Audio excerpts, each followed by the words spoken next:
ரொம்ப மன நிறைவான நாள். ஏன்னா இன்னைக்கு வந்து ஒரு ஹிஸ்டாரிக்கல் டேவும் கூட. தண்டி யாத்திரையினுடைய முதல் நாள். இன்னைக்கு காலையில் சாபர்மதியிலிருந்து கிளம்பி நம்மளுடைய காந்தி பரிவாரங்களோடு கிளம்பி முதல் கிராமத்தை தாண்டி போய் அன்றைக்கி ஒரு ஈவினிங் ஒரு கிராமத்தில் தங்கியிருக்கார். ஸோ இன்றைக்கி தான் முதல் நாள். காக்கா காலேக்கர் கொடுத்த இரும்பு பூன் போட்ட அந்த தடியை எடுத்துக்கிட்டு 78 பேர் புடைசூழ 61 வயதான அந்த மனிதர், அவருடைய கால்கள்லாம் கொப்பளம் வந்துருச்சா அன்றைக்கி சாயந்தரமே. ஏன்னா அன்றைக்கி 8 மைல் நடந்திருக்காங்க, 8-9 மைல் நடந்திருக்காங்க. அன்றைக்கி நல்ல வெயில் வேறு. இது அங்கே குஜராத்தோட வெயில் இன்னும் ஜாஸ்தி இருக்கும். அதனால் நல்ல வெயிலில் காந்தி ஒரு கிராமத்தில் இப்போ ஓய்வு எடுத்துக்கொண்டிருக்கிறார் 85 வருஷத்துக்கு முன்னாடி. நாம் இங்கே வந்து அவருடைய முக்கியமான கவுண்டர் பார்ட்டான ஜேசி குமரப்பாவை பற்றி நம்ம வந்து, இது ஒரு பெரிய புத்தகம், ரொம்ப கடும் உழைப்பில் செய்த புத்தகம். இது புத்தகத்தினுடைய பெயர் the web of freedom. The web of freedom, JC Kumarappa and Gandhi struggle for economic justice அப்படிங்கிறது தான் புத்தகத்தினுடைய முழு பெயர். தி வெப் ஆஃப் ஃப்ரீடம்ங்கிறத நம்ம சுருக்கமாக சொல்கிறோம். இதை எழுதினவங்க 2 பேர். 2 பேருமே வந்து காந்திய வட்டத்தை சார்ந்தவங்க இல்லை. ஆனால் காந்திய வட்டத்தில் இருக்கிறவங்க முக்கியமாக நன்றி கடன் படக்கூடியவர்களாக இவங்க 2 பேரையும் நம்ம சொல்லலாம். வேணு மாதவ் கோவிந்து அவர் வந்து, அவரும் தீபக் மால்கன், அந்த 2 பேரும் இணைந்து இந்த புத்தகத்தை வந்து இந்த பிப்ளியோகிராஃபி, இந்த பயோகிராஃபியை பண்ணியிருக்காங்க. வேணு மாதவ் கோவிந்த் வந்து அவர் எலக்ட்ரிக்கல் இன்ஜினியரிங்கில் PhD முடித்தவர். கூடவே வந்து அவருடைய interest of area of research வந்து ஜியாமெட்ரி, ஸ்டாட்டிஸ்டிக்கல் இன்ஃபரன்ஸ், இதெல்லாம் தான் கம்ப்யூட்டர் விஷன், அதுதான் அவருடைய area of interest. History and political economy அவருடைய விருப்ப பாடங்களாக விருப்ப தேர்வுகளாக இருந்திருக்கு. அதே போல் தீபக் மால்கனும் அவரும் வந்து எக்கலாஜிக்கல் எக்கனாமிக்ஸில் PhD பண்ணவர். அவருடைய இன்ட்ரெஸ்ட்டும் வந்து அனாலிட்டிக்கல் தியரி ஆஃப் ஸ்கேலில் வந்து அவர் அதில் ஆர்வமுடையவராக இருக்கார். 2 பேரும் இணைந்து 2 பேருக்குமே இந்தியன் பொலிட்டிக்கல் எக்கானமி மேலே பெரிய ஈடுபாடு இருக்கிறது அப்படிங்கிறதா இந்த புத்தகத்தை எழுதுறதுக்குரிய முக்கியமான காரணமாக இருந்திருக்கலாம். ஜோசப் கார்னேலியஸ் குமரப்பா 1892 பிறந்தவர்.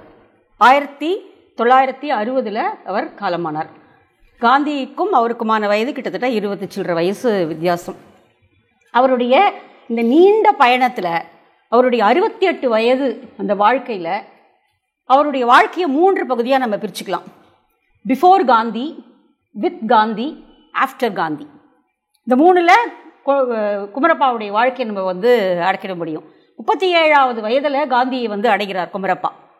அதற்கு பிறகு அந்த நீண்ட 48 காந்தி கொல்லப்படுகிற வரை அவர் காந்தியோடு இருக்கிறார். அதற்கு பிறகு 12 வருடங்கள் அவருடைய அந்த காந்திய பொருளாதார சிந்தனைகளை ஒட்டி தான் அவருடைய வாழ்க்கை அதுக்கப்புறமும் அமையுது. அவர் அதுலேருந்து விலகி போகவே இல்லை. அதை காந்தியை வந்து ஃபிஷர்ஸ் ஆஃப் மென் அப்படின்னு சொல்லுவாங்க. எப்படியாவது ஒரு மீன், தேர்ந்த மீன் பிடிப்பவன் எப்படி சுறாவை கூட பிடிச்சிருவானோ அதுபோல் அவரால் வந்து மனிதர்களை ஈர்க்க முடிஞ்ச அந்த விஷயம் வந்து ரொம்ப ஆச்சரியமானது. ஜேசி குமரப்பாவுடைய வாழ்க்கையை படிக்கும்பொழுதும் நமக்கு அது ரொம்ப நல்லாவே தெரியுது. எப்படி வந்து ஜேசி குமரப்பா வந்து அடைந்தார் காந்தியை அப்படிங்கிறது வந்து ரொம்ப ஆச்சரியகரமான பயணம். இந்த புத்தகத்தில் வந்து, இந்த புத்தகத்தை பற்றி நான் முதல்ல சொல்லிடுறேன். கிட்டத்தட்ட இதில் வந்து 19 வால்யூம்ஸ் இருக்குது. 19 பகுதிகளாக அவங்க பிரிச்சிருக்கிறாங்க. ஒரு நல்ல இன்ட்ரடக்ஷனும் கொடுத்துருக்காங்க. எப்படியெல்லாம் தகவல்களை எங்கேருந்தெல்லாம் தேடி எடுத்தாங்க அப்படிங்கிறது. இது வந்து பல வருட ஆய்வுக்கு பிறகு எழுதப்பட்ட புத்தகம் இது. ஏன்னா நிறைய விஷயங்கள் கிடைக்கல. இப்போ கிராம் உத்யோக் பத்திரிகா அப்படின்னு சொல்லப்படக்கூடிய குமரப்பா நடத்தி அந்த பத்திரிகையினுடைய இதழ்கள் எங்கேயுமே கிடையாது. ஏன்னா அது வந்து ஹேண்ட்மேட் பேப்பரில் பண்ணது. அதனுடைய காப்பீஸ் எங்கேயுமே அவைலபிள் கிடையாது. ஈவன் அவங்களே இதில் ஒரு அடிக்குறிப்பில் குறிப்பிடுறாங்க, மொத்த வால்யூமாக நாங்கள் எங்கேயுமே அதை பார்க்க முடியல எங்களால் அப்படின்னு. இத்தனைக்கும் அவங்க எல்லா இடங்களையும் ரிசர்ச் பண்ணி தேடி இருக்காங்க. அதிர்ஷ்டவசமாக எனக்கு வந்து ஒரு 4 இஷ்யூ எனக்கு கிடச்சிது. என்னுடைய மகள் நியூயார்க்கில் படிக்கிறா. நான் நெட்டில் தேடிட்டே இருக்கும் பொழுது நியூயார்க் லைப்ரரியில் அது இருக்குது அப்படின்னு வந்தது. நியூயார்க் லைப்ரரியில் அந்த வால்யூம்ஸ் அவைலபிள் அப்படின்னு வந்தது. அப்புறம் என் பொண்ணுகிட்ட கேட்டு நான் வந்து எனக்கு சில இஷ்யூஸ் நீ வந்து ஸ்கேன் பண்ணி எடுத்து தர முடியுமா அப்படின்னு கேட்டேன். ஆனால் அவங்க வந்து கையில் கொடுக்க மாட்டாங்களா, அந்த வால்யூமை கையில் கொடுக்க மாட்டாங்க. வேணா நீங்கள் ரெக்வஸ்ட் எழுதி கொஞ்சம் பக்கங்களை ஸ்கேன் பண்ணிக்கலாம், 20 பக்கங்கள் தான் அலௌடு அப்படின்னு சொல்லிட்டு போன வாரம் ஒரு இது பண்ணி எனக்கு ஒரு 1950s இருக்கக்கூடிய சில இதழ்களை மட்டும் எனக்கு அனுப்பி வச்சா. அதில் வந்து ஒரு 20-25 பக்கத்துக்கு மேலே வந்து அதில் 60 பக்கம் வந்திருக்கு. 60 பக்கம் எனக்கு கிடச்சிருக்கு. இப்போது எனக்கு அந்த கிராம் உத்யோக் பத்திரிகாயை பார்க்கணுன்னு ரொம்ப நாளாக ஆசை. இப்போ இல்லை, இந்த புக்கு படிக்கிறதுக்கு முன்னாடியிலேருந்தே அதில் என்னதான் இருக்கும், அவர் என்ன எழுதியிருப்பார் அப்படிங்கிறத பார்க்கறதுல ஆசை இருந்தது. இப்போ ஒரு 60 பக்கம் கிடச்சிருக்கு. அதை நம்ம அப்புறமா நம்மளுடைய இதில் எழுதும்போது நம்ம இவங்களோட இந்த குரூப்போடு நான் அதை பகிர்ந்துக்கலாம் அப்படின்னு நினைக்கிறேன். அந்த 60 பக்கமே அவ்வளோ அற்புதமானது. சரி, இப்போது இந்த புத்தகத்தில் அவங்க அவ்வளவு தீவிரமாக ஆராய்ச்சி செய்து ஏன்னா அவருடைய சொந்த வாழ்க்கையை பற்றி குறிப்புகள் அதிகமாகவே இல்லை. இவ்வளவு உழைச்சவர் அவருடைய சொந்த வாழ்க்கையை பற்றி எங்கேயும் எழுதவும் இல்லை, எதுவுமே எழுதி வைக்கவும் இல்லை. ஆனால் வேறு வேறு தகவல்கள்ல இருந்து காந்தியன் குருசைடர் அப்படின்னு விநாயக் எழுதின அந்த புத்தகம், அந்த மாதிரியான, அப்புறம் அவருடைய தமக்கை எழுதிய சில கட்டுரைகள், அந்த மாதிரியான இடங்கள்ல இருந்தால் அவங்களுடைய முதற்கட்ட வாழ்வியலை அவங்க எடுத்து எழுதியிருக்காங்க. அதாவது பிஃபோர் காந்தியில் அவர் என்னமா பண்ணார் அப்படிங்கிறத பற்றி எழுதியிருக்காங்க. அதுக்கப்புறம் பின்னாடி காந்தி கிட்ட வந்த பிறகு வந்திருக்கக்கூடிய சில தகவல், அது நிறைய தகவல்கள் இருக்குது நமக்கு தெரியும். ஆஃப்டர் காந்தியும் ஒரு நிறைய ஒர்க் பண்ணியிருக்காரு. சரி, இப்போ நம்ம குமரப்பாவுடைய ஃபேமிலியை பார்த்துருவோம். ரொம்ப அற்புதமான ஒரு குடும்பம். 12 குழந்தைகள். 12 குழந்தைகள் இருந்ததில் இவர் 9வது குழந்தை. குமரப்பா 9வது குழந்தை. அதில் 2 குழந்தைகள் முதலையே தவறிடுறாங்க. 9 குழந்தைகளும் இன்னும் தான் மீதி இருக்கிறவங்க. பெரிய நல்ல well educated family, well educated. அவங்களோட அந்த லிஸ்ட்டையே நான் இன்றைக்கி எழுதிட்டு வந்திருக்கேன். ஏன்னா நமக்கு தெரியணும் அந்த அவங்களுடைய ஃபேமிலி என்னவா இருந்தது அப்படின்னு. 1892 ஜனவரி 4 பிறந்தார் குமரப்பா. அவங்க அப்பாவுடைய பெயர் சாலமன் துரைசாமி கார்னீலியஸ். அவங்களுடைய தாயாரோட பெயர் ஈஸ்தர் ராஜநாயகம். அவங்க அம்மா அவங்க அம்மா பற்றின குறிப்பு இந்த புத்தகத்தில் இருக்குது. அவங்க ரொம்ப ஒரு சமூக சேவையில் ரொம்ப பெரிய ஈடுபாடு உடையவங்க. சம்பாத்தியத்தில் ஒரு பங்கை சோஷியல் சர்வீஸ்க்கு கொடுக்கணும் அப்படிங்கிறதுல அவங்க சின்ன வயசுலேருந்தே குழந்தைங்களை பழக்கியிருக்காங்க. மிக இளம் வயதிலிருந்தே வீட்டிலேயே ஒரு சாப்பாடு இது பண்ணும்பொழுது கொஞ்சம் தனியாக எடுத்து வைப்பாங்க. ஒரு பைசாவை கொஞ்சம் தனியாக எடுத்து வைப்பாங்க. இப்படி நம்ம ஊர்லலாம் முன்னாடி கூட இருந்தது, சர்வோதயா பானைன்னே இருக்கும். அதில் ஒரு கைப்பிடி அரிசி போட்டு வைப்பாங்க.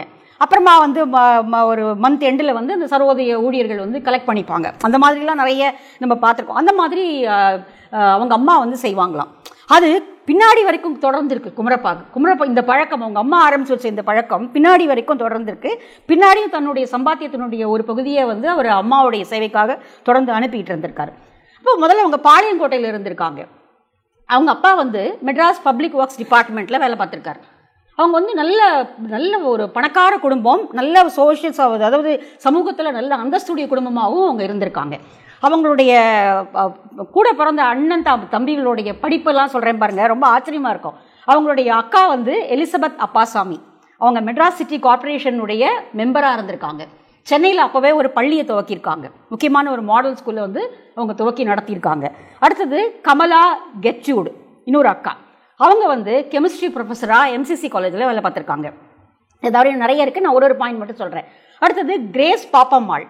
அவங்க நியூயார்க்கில் லிபரல் ஆர்ட்ஸ் படிச்சிருக்காங்க. அடுத்தது ஜானே ராஜமணி. அவங்க ஒரு மருத்துவர். அடுத்தது பிரேமா மார்கரெட். அவங்களும் ஒரு மருத்துவர், பீடியாட்ரிஷியன். அவங்க அப்ஸ்டிஷியன் பீடியாட்ரிஷியன். ஜேம்ஸ் தம்பிதுரை கார்னிலியஸ். அவர் ஒரு டாக்டர், பப்ளிக் ஹெல்த் ரிசர்ச்லையும் முக்கியமான இடம் பிடிச்சிருக்காரு. அதை விட வெள்ளூர் கிறிஸ்டியன் காலேஜ்லையும் மெடிக்கல் காலேஜ்லையும் யுனைடெட் ப்ராவின்ஸ், அப்போ இருந்த யுனைடெட் ப்ராவின்ஸ்லையும் முக்கியமான ரிசர்ச் நிறைய பண்ணதில் முக்கியமானவர். அடுத்தது இன்னொரு சகோதரர் பெஞ்சமின் கார்னீலியஸ். அவர் தான் பரதன் குமரப்பாவா பின்னாடி ஆனவர். அவர் தியாலஜி படித்தவர், யூஎஸில் போய் தியாலஜி படித்தவர். இறையியலில் முக்கியமான ஆய்வுகளை மேற்கொண்ட பரதன் குமரப்பா பின்னாடி குமரப்பாவோடவே டிராவல் பண்ணுறாரு அப்படிங்கிறது நமக்கு தெரியும். இன்னொருத்தர் ஜோசப் ஜேசுதாசன் கார்னீலியஸ். அவர் ஹார்வர்ட் யூனிவர்சிட்டி அண்ட் கொலம்பியாவில் 2 டாக்டரல் டிகிரி வாங்கினவர். தாகூரோடைய எஜுகேஷன் பற்றி அவர் ரிசர்ச் பண்ணுறார். இந்த டாடா இன்ஸ்டியூட் ஆஃப் சயின்ஸினுடைய ஃபவுண்டிங் டைரக்டராகவும் அவர் இருந்திருக்கார். ரொம்ப முக்கியமான ஒரு ஜோசப் ஜேசுதாசன் கார்னிலியஸ் ரொம்ப முக்கியமான ஒரு இதில் இருந்திருக்காரு. ஸோ இதெல்லாம் தான் அவங்களுடைய முக்கியமான அவங்களுடைய ஃபேமிலி இது. ஸோ இப்படி இந்த மாதிரியான ஒரு ஃபேமிலியில் பிறந்த குமரப்பா அதுக்கப்புறம் அவங்க மெட்ராஸில் இருந்து மதுரைக்கு போய்ட்றாங்க. அவங்க அப்பாவுக்கு ரிட்டையர்மெண்ட்டுக்கு அப்புறமா அவங்க மதுரைக்கு போய்ட்றாங்க. மதுரையில் ஒரு ஸ்கூலில் அவர் படிக்கிறாரு. அவருக்கு மெக்கானிக்கல் இன்ஜினியரிங் படிக்கணும்னு ஆசை குமரப்பாவுக்கு.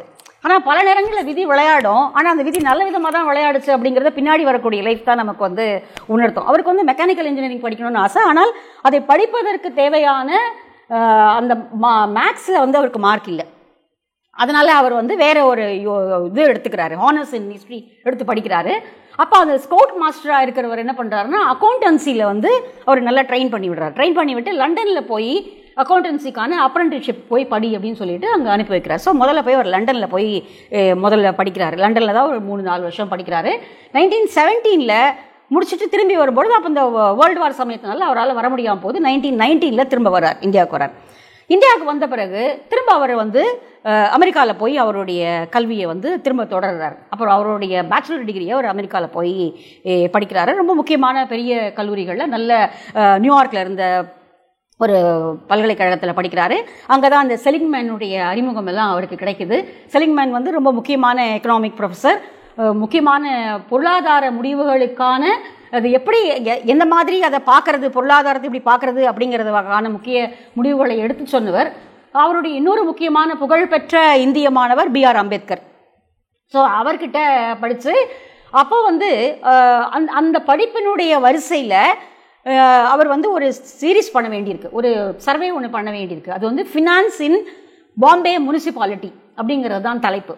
அப்போது இவர் எழுதின பேப்பர்ஸ், இவருடைய விவாதிக்கிற தன்மை இதெல்லாம் பார்த்துட்டு அவர் என்ன சொல்கிறாருன்னா, அந்த தலைப்பு வேண்டாம். செலிங்மேன் என்ன சொல்கிறாரு, அந்த தலைப்பு வேண்டாம், நீ பப்ளிக் ஃபினான்ஸ் அண்ட் ஏன்னா ஒய் இந்தியாஸ் புவர் அப்படின்னு ஒரு பேப்பரை ப்ரெசென்ட் பண்ணுறார் ஜோசப் குமரப்பா. அவருடைய ஒரு அந்த செலிங்மேனுடைய வகுப்புகளில் ஒரு பேப்பர் ப்ரெசென்ட் பண்ணுறாரு, ஒய் இந்தியாஸ் புவர் அப்படின்னு. இந்தியா ஏழை நாடு அல்ல, இந்தியா ஏழ்மையானதுக்கு காரணம் எப்படி இதனுடைய டாக்ஸேஷன் எப்படி இருக்குது, அதுக்கப்புறமா பிரிட்டிஷனுடைய அந்த சுரண்டல் தன்மை எப்படி இருக்குது அப்படிங்கிற மாதிரியான ஒரு கட்டுரை அவர் தீவிரமாக அந்த மாதிரியான அந்த விவாதங்கள்லாம் பண்ணுறதை பார்த்துட்டு செலிங்மேன் இந்த தலைப்பு வேண்டாம், இந்த தலைப்பு நீ எடுத்துக்கோ அப்படின்னு சொல்லி அவர் இந்த public finance poverty in India அது ஆக்சுவலாக நீங்கள் யங் இந்தியா எடுத்து பார்த்தீங்கன்னா அது ஒரு சீரியஸாக அந்த கட்டுரைகள் வந்திருக்கு. யங் இந்தியாவுடைய 1928-29 சீரீஸ் எடுத்து பார்த்தீங்கன்னா நெட்டில் இருக்குது, அதெல்லாமே இருக்குது. அதில் நம்ம பார்க்க முடியும். ஸோ அதை எழுதின பிறகு தான் ஆக்சுவலாக இதுக்கு முன்னாடியே அமெரிக்காவில் இருக்கும் பொழுது நம்ம மேயோ எழுதின புக்கு மிக பெரிய அளவுக்கு ஒரு கொந்தளிப்பை இங்கே ஏற்படுத்துது இல்லையா. மேயோ எழுதின புக்கை ஒரு சாக்கடை இன்ஸ்பெக்டரினுடைய பதிவு அப்படின்னு காந்தி கூட ரொம்ப வன்மையாக கண்டித்த அந்த நடந்துட்டு இருந்த ஒரு பீரியடு. ஏற்கனவே அமெரிக்காவில் இந்தியாவுக்கு பெரிய நல்ல பேர் இல்லாத ஒரு காலகட்டத்தில் மேயோவுடைய இந்த பதிவுகள் அங்கே ஒரு பெரிய ஏற்கனவே இருந்த எரியிற நெருப்பில் எண்ணெய் ஊற்றின மாதிரி ஒரு இந்தியர்களை பற்றின ஒரு தவறான புரிதல்களை அங்கே கொடுக்கும் பொழுது இவருடைய அண்ணனாக இருந்தவர் இந்த குமரப்பாவுடைய அண்ணா இப்போ அங்கே அமெரிக்காவில் தான் இருக்கார். அவங்க ஃபேமிலியிலேருந்து ஒரு 3 பேர் அமெரிக்காவில் போய் படித்தவங்க, 3-4 பேர் அவங்க அமெரிக்காவில் படித்தவங்க. அப்போ அவர் அங்கே சீரீஸ் ஆஃப் கட்டுரைகள் எழுதுகிறாரு.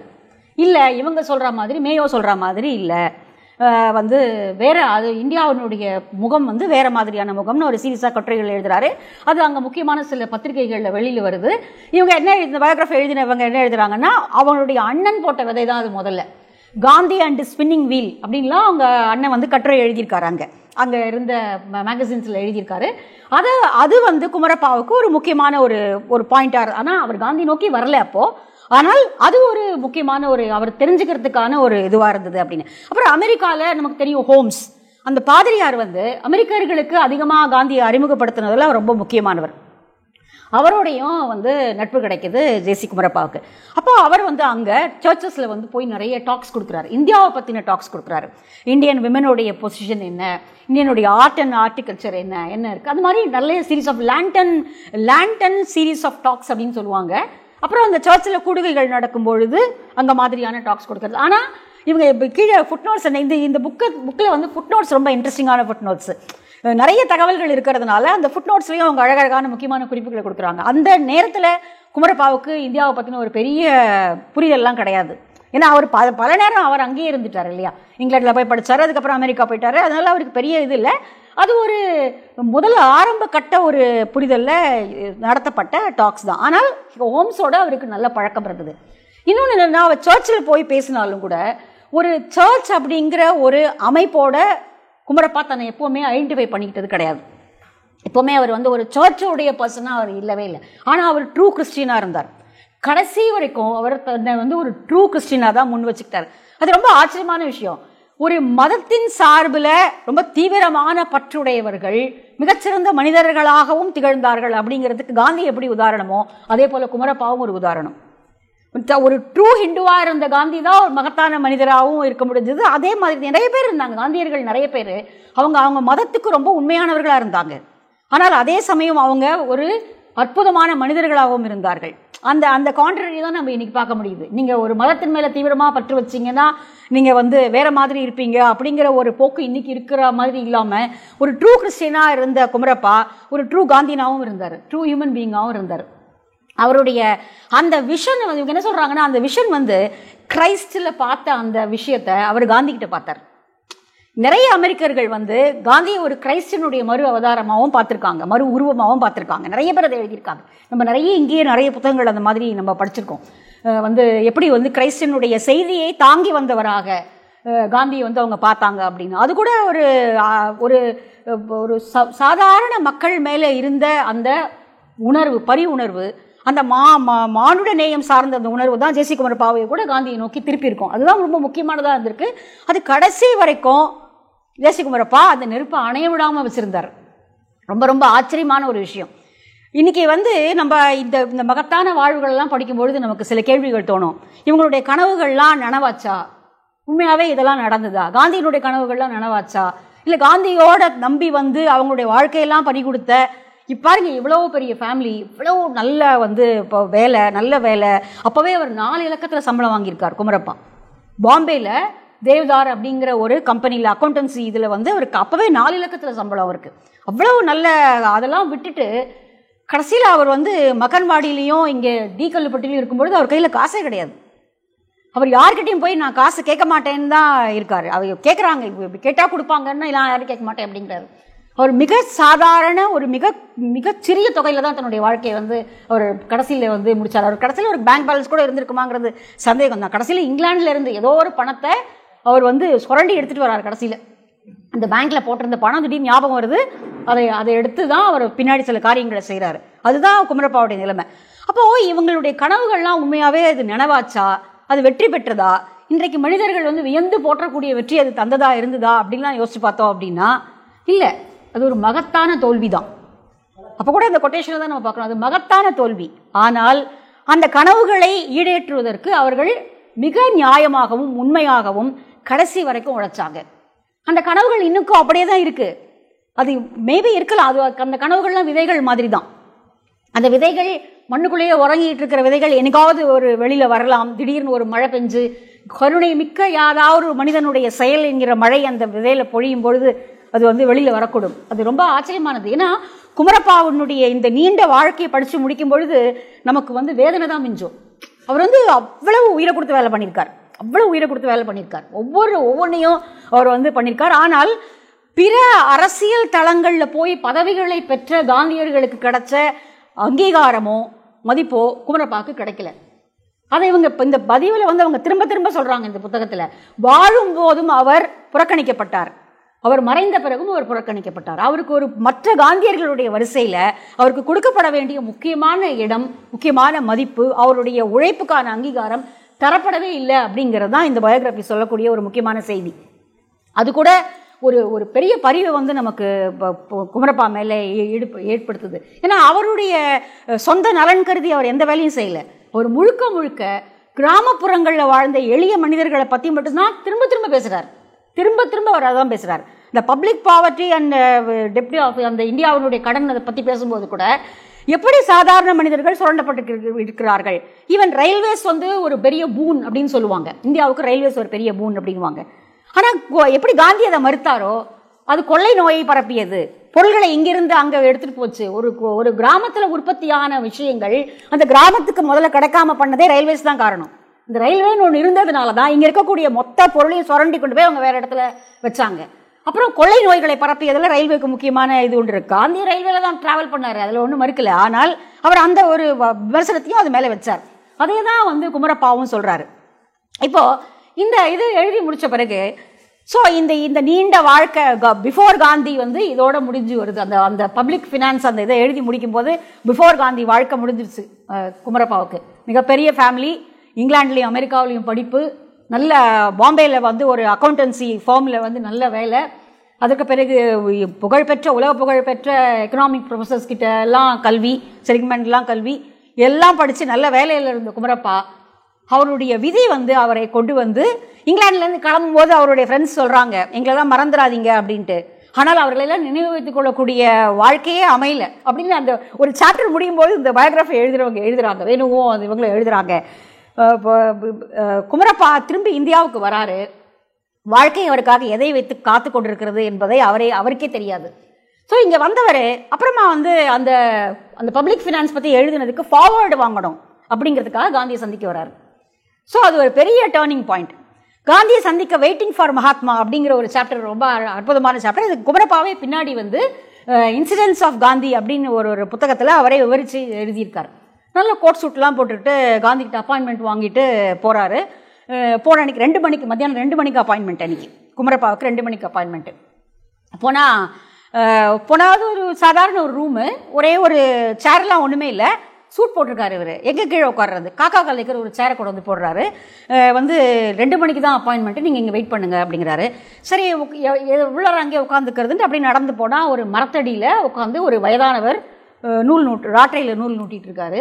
இவர் அங்கே போய் அந்த மேடையில் போய் உட்கார்றாரு. அப்படியே போய் உட்காந்துட்டு சும்மா பேச்சு, யாரோ வயசானவர் உட்காந்துருக்காரு, சாபர்மதியினுடைய யாரோ ஒரு வயதான மனிதர்னு சொல்லிட்டு இவர் உட்காந்து பேசிட்டு, இது மாதிரி காந்தி பார்க்க வந்திருக்கேன் நான், இது வந்து இது பண்ணணும் அப்படின்னு ஒன்று.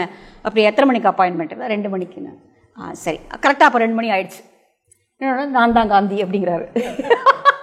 குமரப்பா அதுக்கு முன்னாடி காந்தியை பார்த்ததில்லை. ரொம்ப அதை அப்படியே எழுதியிருக்காரு குமரப்பா வந்து. அந்த இன்சிடெண்ட்டை வந்து அதை அப்படியே எழுதியிருக்காரு. அப்போது காந்தி சொல்கிறாரு, நீ குஜராத்தி வித்யாபீட்டில் வந்து அப்போ தான் அந்த நேஷ்னல் ஸ்கூல் ஆஃப் இது ஆரம்பிச்சிருக்கு, குஜராத்தி வித்யாபீட்டில் வந்து நீ வேலைக்கு சேரணும் அப்படின்னு சொல்லும்பொழுது நீ வந்து பாடம் சொல்லிக் கொடுக்கணும் அப்படின்னும் போது அவருக்கு குமரப்பாவுடைய பெரிய ட்ராபேக் என்ன அப்படின்னா, அவர் ஈவன் ஒரு தமிழ் ஃபேமிலியில் பிறந்திருந்தா கூட அவருக்கு தமிழ் ஃப்ளூயண்ட்டாக தெரியாது. அவர் ஹிந்தியும் கற்றுக்கல. ஹிந்தி வந்து அவருக்கு பின்னாடி ரொம்ப வருஷம் கழித்து அங்கேயே பழகி தான் அவருடைய ஒரு ஃபோக்கி ஸ்டைலில் ஒரு ஹிந்தி பேசுவாராம். அவருடைய மெயின் இது வந்து இங்கிலீஷாக மட்டும்தான் இருந்திருக்கு. அவருடைய மொழி பரிமாற்றம் வந்து ஆங்கிலமாக மட்டும்தான் இருந்திருக்கு. ஸோ அது ஒரு ட்ராபேக். அப்போ காக்கா கலைக்கர் சொல்கிறாரு, அவருக்கு இந்தியும் தெரியல, வேறு எந்த இந்திய மொழிகளும் தெரியல, இதை வச்சுட்டு நம்ம என்ன பண்ண முடியும், அவரை சேர்க்க முடியாது இதில் அப்படின்னு உடனே காந்தி சொல்கிறாரு, நீ தப்பாக புரிஞ்சுக்கிற, அவர் ரொம்ப முக்கியமான ஒரு ஆளாக இருப்பார், குஜராத் வித்யாபீடுக்கு அவர் முக்கியமான ஆளாக இருப்பார், அதனால் அவரை வந்து நம்ம பணிக்கு அமர்த்தணும் அப்படின்னு உடனே அவர் அங்கே வந்து ப்ரொஃபஸராக அங்கே சேர்றாரு. சேரும்பொழுது அங்கே கொஞ்ச நாள் பாடங்கள் எடுக்கிறாரு. அப்போ தான் வந்து அந்த மட்டார் அப்படிங்கிற அந்த பக்கத்தில் இருக்கக்கூடிய அந்த கிராமத்தினுடைய சர்வேவை எடுக்கணும் அப்படிங்கிற ஒரு ப்ராஜெக்ட் ஒன்று வருது. அப்போ தான் அந்த தண்டி யாத்திரைக்கு கொஞ்சம் முன்னாடி வருது. அது வரும்பொழுது இந்த சர்வே எடுக்கிற பணியை மட்டார்லேருந்து ஆரம்பித்து அதுக்கப்புறம் 1962 அவர் காலமாகிறதுக்கு கொஞ்சம் முன்னாடி வரைக்கும் மதுரையில் ஒரு பெரிய சர்வே எடுத்திருக்கார் குமரப்பா. ஸோ அப்போ அவருடைய அந்த வாழ்க்கையில் அவர் இந்தியா முழுக்க பல்வேறு சர்வேயை வந்து குமரப்பா எடுத்திருக்காரு. அதுக்காக 10,000 மைல்கள் பயணிச்சிருக்கார். அது ரொம்ப ரொம்ப முக்கியமான ஒரு விஷயம். 10,000 மைல்கள் இந்தியாவை. நான் வந்து எப்போவுமே காந்தி படிக்கும்போது நினைப்பேன், காந்தி தான் அதிகமாக பிரயாணம் பண்ணியிருக்காரு அப்படின்னு. அப்புறம் தக்கர் பாபாவை படிக்கும்போது அது உடஞ்சுது. தக்கர் பாபா அந்த மனுஷன் அதுக்கு மேலே அபாரமான மனுஷன். நம்ம கூட நம்ம சர்வோதயத்தில் தக்கர் பாபாவுடைய பயணங்கள் எழுதும்போது அவர் வந்து எங்கேயோ இண்டு எடுக்கலாம் போகிறாரு. இப்போ ரீசெண்டாக ராமேஸ்வரி நேருடைய ஒரு புத்தகம் படிச்சுக்கும் போது ஜெய்ப்பூரில் வந்து ஒரு பெரிய கால்வாய், கிட்டத்தட்ட 1 மைலுக்கு கால்வாய், ஓப்பன் கால்வாய். அது வந்து அந்த ஸ்கேவஞ்சர்ஸ் அங்கே வேலை பார்க்குறாங்க. அது எப்படி இருக்குது அந்த நிலைமைன்னு பார்க்குறதுக்காக இவங்க 2 பேர் போகிறாங்க. நிற்க முடியல அந்த இடத்துல. இங்கே யோசிச்சு பாருங்க, ஒரு மலம் வந்து அப்படியே குவியலாக இருக்குது, ஒரு நீண்ட கால்வாய், கால் இறங்கினா கால் முட்டி வரைக்கும் இருக்கும் அந்த மலம், அப்படி இருக்கும். அதில் தான் அந்த இறங்கி அவங்க ஸ்கேவஞ்சர்ஸ் வேலை பண்ணணும். அது எப்படி இருக்குது அப்படின்னு பார்க்குறதுக்கு இங்கே சர்வே பண்ண போகும்பொழுது ராமேஸ்வரி நேருவும் தக்கர் பாபாவும் போகிறாங்க. ராமேஸ்வரி நேருவால் நிற்க முடியல, அவங்களுக்கு மயக்கம் வந்துடுது அந்த ஸ்மெல்லு. அவங்க வந்துடுறாங்க பாதியில். ஆனால் தக்கர் பாபா அந்த 1 மைலும் போய் நடந்து போய் பார்த்துட்டு வர்றாரு. எனக்கு படிச்சுட்டு எனக்கு வந்து அசந்து போயிட்டேன், இது என்ன, எப்படி இது நடக்கும் இது அப்படின்ட்டு. நான் அவ்வளோவும் போய் பார்த்துட்டு வந்திருக்காரு. இப்படி தான் நாங்கள் வேலை பண்ணுறோம் பாருங்கள் அப்படின்னு காமிச்சிருக்காங்க. ஸோ தக்கர் பாபா வந்து பயணங்கள் செய்தவரில் இவரை மிஞ்சினவராக இருக்கார், காந்தியை மிஞ்சினவரார். அவரையும் மிஞ்சினவர் வந்து ஜேசி குமரப்பா. அப்படி ட்ராவல் பண்ணியிருக்காரு அக்ராஸ் த நேஷன். வந்து அதுவும் இன்டீரியர் கிராமங்களுக்கு போய் ட்ராவல் பண்ணியிருக்கார். ஸோ மட்டாரில் வந்து குஜராத்தி வித்யாபீடுடைய மாணவர்கள் போய் ஒரு சர்வே பண்ணுறாங்க. அந்த சர்வே வந்து ரொம்ப முக்கியமான சர்வே. ஏன்னா வந்து அந்த கிராமத்தினுடைய அமைப்பு நீங்கள் பார்த்தீங்கன்னா காந்தியன் ஃபிலாசபியில் அந்த சர்வேஸ்க்கு ரொம்ப முக்கியமான இடம் உண்டு. நீங்கள் போய் சகட்டு மேனிக்கெல்லாம் போய் காந்தி வந்து ஒரு கருத்து சொல்லிட மாட்டார். ஈவன் தண்டி யாத்திரையிலேயே, தண்டி யாத்திரை ஆரம்பிக்கிறதுக்கு முன்னாடியே, அந்த தண்டி யாத்திரை இன்னைக்கு தொடங்குது இல்லையா, இதுக்கு முன்னாடியே அருண் டுக்குடி அப்படிங்கிறவங்களுடைய இளைஞர் பட்டாளம் போய் ஒவ்வொரு கிராமத்துலையும் சர்வே எடுத்திருப்பாங்க. ஒரு 15 கேள்விகள் அடிப்படை கேள்விகளாக இருக்கும். அந்த கிராமத்தினுடைய மக்கள் தொகை என்ன, ஆண்கள் எவ்வளோ, பெண்கள் எவ்வளோ, படித்தவங்க எவ்வளோ, படிக்காதவங்க எவ்வளோ பேருக்கு கதர் பற்றி தெரியும், கதரை இது பண்ணுறாங்க, என்ன மாதிரியான தொழில் செய்கிறாங்க அப்படிங்கிறது உணவு பழக்கம் வரைக்கும் எல்லா கேள்விகளும் அதில் இருக்கும். அந்த அந்த காந்தி அந்த கிராமத்துக்கு போகிறதுக்கு முன்னாடி கையில் அந்த சர்வே வந்துடும். அதை வச்சுட்டு தான் அவர் பேசுவார். எவ்வளோ முஸ்லீம்ஸ் இருக்காங்க, எவ்வளோ அன்டச்சபிள்ஸ் இருக்காங்க, எல்லா சர்வேவும் காந்திக்கு தெரியும். அப்படி தான் இந்தியா முழுக்க பல கிராமங்களை பற்றிய உண்மையான புரிதலை காந்தியின் மூமெண்ட் தான் கொடுத்தது. உண்மையாகவே அது ஒரு பெரிய ஒரு டாக்குமெண்ட், அது பெரிய டாக்குமெண்ட். இந்தியாவை பற்றிய உண்மையான நிலைமை என்ன, இப்போ தக்கர் பாபா பதிவு பண்ணியிருக்காரு, எப்படிலாம் இருந்தாங்க, அன்டச்சபிள்ஸ் எப்படி இருந்தாங்க, இவங்க இந்த ஜாதி எப்படி இருந்தது, அந்த ஜாதி எப்படி இருந்தது அப்படின்னு ராமேஸ்வரி நேரு பதிவு பண்ணியிருக்காங்க. காந்தி போகிற இடத்துலலாம் அதை பதிவு பண்ணியிருக்காரு. அதுக்கப்புறமா இப்போ ஜேசி குமரப்பாவுடைய பதிவுகள் பார்த்தீங்கன்னா அந்த கிராமத்தினுடைய உண்மையான நிலைமை என்ன, எப்படி விவசாயம் நடக்குது, தண்ணீர் எந்த மாதிரி தண்ணீர் யூஸ் பண்ணுறாங்க, போர் எது கிணற்று தண்ணீரை எப்படி பயன்படுத்துகிறாங்க முதற்கொண்டு ஒரு சர்வே பண்ணியிருக்கார். ஸோ மட்டாருடைய சர்வே நடக்குது. அந்த நேரத்தில் காந்தி 1930 அவர் தண்டி யாத்திரைக்கு போகிறாரு. அதுக்கப்புறமா முதல் வட்டமேசை மாநாடுக்கு போய்டுறாரு. அதுக்கப்புறம் காந்தியினுடைய கைது. இதில் நடுவில் ஒரே ஒரு இஷ்யூக்கு யங் இந்தியாவில் ஜேசி குமரப்பா ஆசிரியராக இருக்கார். அப்போது காந்தி தண்டி யாத்திரைக்கு நடுவில் சொல்கிறாரு, நீ ஆசிரியராக இருக்கணும், ஏன்னா நான் இப்போ இங்கே வந்துட்டு நீ ஆசிரியராக இருக்கணும்னு எனக்கு அதெல்லாம் என்னால் நான் பத்திரிகையாளன் கிடையாது, இது தெரியாது அப்படின்னு உடனே அப்போ காந்தி சொல்கிறாரு, குஜராத்தி வித்யாபீடனுடைய சேர்மன் நான் தான் சேர்மன், நீ இல்லை, நான் தான் சேர்மன், எனக்கு தான் தெரியும் யாருக்கு என்ன பதவி கொடுக்கணும் எனக்கு தெரியும், அதனால எனக்கு தெரியும் நீ பண்ணணும். அது 1928 ஜேசி குமரப்பா அவனுடைய ஆசிரியராக எடிட்டர் ஜேசி குமரப்பான்னு போட்ட இஷ்யூ இருக்குது, நெட்டில் கிடைக்குது, நீங்கள் பார்க்கலாம். அந்த தலையங்கத்தினுடைய இதுதான் அந்த பத்திரிகையினுடைய மேலே போட்டிருப்பாங்க, இடது பக்கத்தில் மேலே வரும் அந்த சில அந்த தலையங்கத்தினுடைய தலைப்பு என்னவோ அதுதான் அந்த பத்திரிகையினுடைய அட்டையில் மேலே வரும். ஜேசி குமரப்பா எழுதின முதல் தலையங்கம் ஃபாதர் ஃபர்கிவ் தெம். முந்தனை தான் படித்தேன், ஃபாதர் ஃபர்கிவ் தெம், கிறிஸ்டியானிட்டியினுடைய முக்கியமான ஒரு செய்தி, ஃபாதர் ஃபர்கிவ் தெம் அப்படிங்கிற தலைப்பில் அவர் இந்த தாராசனாவோட நடந்த இதெல்லாம் பற்றி எழுதும்போது தெரியாமல் அவங்க செய்கிறாங்க அப்படிங்கிற மாதிரியான ஒரு இது எழுதியிருக்காரு. அதுக்கப்புறம் நிறைய சீரீஸ் ஆஃப் கட்டுரைகள் ஜேசி குமரப்பாவோடது வந்திருக்கு. இந்த புத்தகத்தில் முக்கியமாக எக்ஸ்டென்சிவாக ஜேசி குமரப்பா எழுதின அந்த தகவல்களை அவங்க திரட்டி கொடுத்துருக்காங்க. நிறைய நம்ம படித்ததில்லை. ஜேசி குமரப்பாவுடைய கட்டுரைகள் யங் இந்தியாவில் நிறைய வந்தது. அதே போல் ஹரிஜனில் ஏராளமாக வந்திருக்கு. இப்போ இந்த ஹரிஜனில் எழுதிக்கிட்டே இருக்கும்பொழுது தான் சரி நம்ம இப்போ முதல்ல மட்டாருக்கு போயிடுவோம். அதுக்கப்புறமா கைது பண்ணப்படுறார் ஜேசி குமரப்பா, கைதாகிறார். 1932 அவர் முதல்ல சாபர்மதி ஜெயிலில் இருக்கார். அதுக்கப்புறம் நாசிக் ஜெயிலில் அவரை மாற்றுறாங்க. 1932 எண்டில் தான் அவர் விடுதலை ஆகிறார். முக்கியமாக ஜேசி குமரப்பாவுடைய உடல்நிலை கெட்டதற்கு காரணம் அந்த சிறைவாசம். அவருக்கு பின்னாடி கடைசி வரைக்கும், அவருடைய வாழ்நாளுடைய கடைசி வரைக்கும் அவர் அந்த ஆஸ்மாட்டிக் ட்ரபிள்லேருந்து வெளில வரவே இல்லை. அது அவரை ரொம்ப மிக பாதிப்புக்குரிய ஒன்றாக ஆக்கியது. அவருடைய அந்த சிறைவாசம் ரொம்ப முக்கியமானதாக அவரை ரொம்ப பாதிப்புக்குள்ளாக்கினது அந்த சிறைவாசம் தான். அதுக்கப்புறம் பின்னாடி 1941 குவிட் இண்டியா மூவ்மெண்ட் போது திரும்ப கைதாகிறார். திரும்ப 2 தடவை கைதாகி இருக்கிறார் ஜேசி குமரப்பா. ஈவன் தோ அவர் ஆக்டிவ் பொலிட்டிக்கல் இதில் அவர் ஈடுபடலை, போய் அந்த போராட்டங்களில் கலந்துக்கிறது அந்த மாதிரி எதுவும் பண்ணல. ஆனால் அவர் பின்புலத்திலிருந்து இவ்வளோ வேலைகளும் செஞ்சிருக்கார். அப்போது 1934 காந்தி ஹரிஜன் டூர் போகிறார். ஆல் இண்டியா லெவலில் ஹரிஜன் டூர் போகும்போது 34 அவர் மலபார் வரும்பொழுது அங்கே ஒரு சீரீஸ் ஆஃப் இவங்களோட பேசும்பொழுது அங்கே இருக்கக்கூடிய ஒரு இந்த இவங்களுக்காக ஒர்க் பண்ணுற ஹரிஜன் சேவக்குடைய ஒரு மெம்பர் சொல்கிறாரு, காதி மட்டும் போதாது, இந்த அன்டச்சபிலிட்டியை போக்குறதுக்கு முக்கியமாக அவங்களுக்கு வேலை வாய்ப்பு கிடையாது. அவங்களுக்கு கிராமத்தில் சில விவசாய கூலிகளாக தான் இருக்காங்க, அதுக்கு மேலே ஒன்றும் வேலை கிடையாது அவங்களுக்கு. ஸோ அவங்களுடைய வறுமை நிலையும் இந்த மாதிரியான மோசமான இடத்துக்கு காரணம்னு போது அப்போ காந்தி உணர்ந்துக்கிறார். இது இந்த கிராமப்புறத்தில் இருக்கக்கூடிய இந்த மக்களை மேம்படுத்துவதற்கு கதர் மட்டும் போராது. அதுக்கு முன்னாடி வரைக்கும் காந்தி கதரை பற்றி மட்டும் தான் அதிகமாக பேசிகிட்டு இருந்தார். அப்போ தான் ஆல் இண்டியா வில்லேஜ் இண்டஸ்ட்ரீஸ் அப்படிங்கிற முக்கியமான இந்த கிராம தொழில்களை புனருதாரணம் செய்ய வேண்டிய ஒரு கட்டாயம் இருக்குது அப்படிங்கிறத புரிஞ்சுக்கிட்ட காந்தி அதுக்கு பிறகு அதை முன்னெடுக்கிறார். அதுக்கோட 34 காந்தி ரிசைன் பண்ணுறாரு, காங்கிரஸ்லேருந்து வெளில வராரு. ஆனால் 34 காங்கிரஸ் தீர்மானத்தில் ஆல் இண்டியா வில்லேஜ் இண்டஸ்ட்ரீஸுடைய தீர்மானத்தை பட்டாபி சீதாராமையை கொண்டு வராரு. இதெல்லாம் வரலாறு. அப்போது 1934 அதுக்கு முன்னாடி வரைக்கும் அது ஒரு டாக்காகவே இருந்தது. 1935 பிப்ரவரி மாதம்னு நினைக்கிறேன், ஆமாம், மேபி சில தேதிகள் எனக்கு மறந்து போயிருக்கலாம். முக்கியமாக அது ஆல் இண்டியா வில்லேஜ் இண்டஸ்ட்ரீஸ் அப்படிங்கிற ஒரு அமைப்பு மகன்வாடி வார்தாவில் மகன்லால் காந்தியினுடைய நினைவாக, அது ஒரு அவருடைய நினைவாகவும் இந்த ஆல் இண்டியா வில்லேஜ் இண்டஸ்ட்ரீஸுடைய இதுவாகவும் அது ஆரம்பிக்கப்படுகிறது. அந்த எக்ஸ்பீரியன்ஸ் எல்லாம் ரொம்ப பியூட்டிஃபுல்லாக இதில் அவங்க எழுதியிருக்காங்க. ஒரு பெரிய ஹால், அவ்வளோதான், அது ஒரு வீடு, ஒரு பெரிய ஹாலு. அந்த இடத்துல தான் அவங்களுடைய ஜாகை. இப்போ காந்தி அங்கேயே வந்து தங்கிட்டார். இப்போ வந்து ஏன்னா ஆக்டிவ் இதெல்லாம் முடிஞ்சு போச்சு இல்லையா, கரிஜன் டூர் போயிட்டு வந்தாச்சு, இது முடிஞ்சு போயாச்சு, இந்த வட்டமேஜை மாநாடு முடிஞ்சு போச்சு, தண்டி யாத்திரை முடிஞ்சாச்சு. அந்த 1934 அதுக்கப்புறம் அடுத்து வர குவிட் இண்டியா மூமெண்ட் வர வரைக்கும் பார்த்தீங்கன்னா ஒரு பெரிய ஒரு பொலிட்டிக்கல் இதில் அவ்வளோ பெரிய ஆக்டிவான இது ஒன்றும் கிடையாது. ஆனால் காந்தியினுடைய பணிகள் தொடர்ந்து நடந்துக்கிட்டு தான் இருக்குது. அப்போ அவங்க வந்து ஆல் இண்டியா வில்லேஜ் இண்டஸ்ட்ரீஸ் ஆரம்பிக்கிறாங்க. அதுக்கு முக்கியமாக வந்து கிருஷ்ணராஜ் ஜாஜு அப்படிங்கிறவர் வந்து அதனுடைய முக்கிய அமைப்பில் பொறுப்பாளராகவும் செக்ரட்டரியாக வந்து ஜெசி குமரப்பாவும் இருக்காங்க. அதனுடைய எல்லாமே அது விரிவாக இந்த புத்தகத்தில் வந்து விவரிக்கப்பட்டிருக்குது, அதனுடைய பணிகள் என்ன அப்படிங்கிறதெல்லாம். அங்கே வந்து இந்த புத்தகம் இன்னொரு விஷயத்தில் முக்கியமாக என்ன சொல்லுது அப்படின்னா, ஆல் இண்டியா வில்லேஜ் இண்டஸ்ட்ரீஸினுடைய அந்த அமைப்புக்கு முன்னுதாரணமாக எதுவுமே கிடையாது. இதை இப்படி தான் நடத்தணும் அப்படிங்கிற எந்த மாடலும் கிடையாது. எந்த மாடலும் இந்தியாவில் அப்போ இல்லை. இந்த மாதிரி இதை செய்யலாம், இந்த மாதிரி அதை எடுத்துகிட்டு போகலாம் அப்படிங்கிற எந்த மாடலும் கிடையாது. அது வந்து காந்தியினுடைய கனவு, குமரப்பாவனுடைய கனவும் அதுதான்.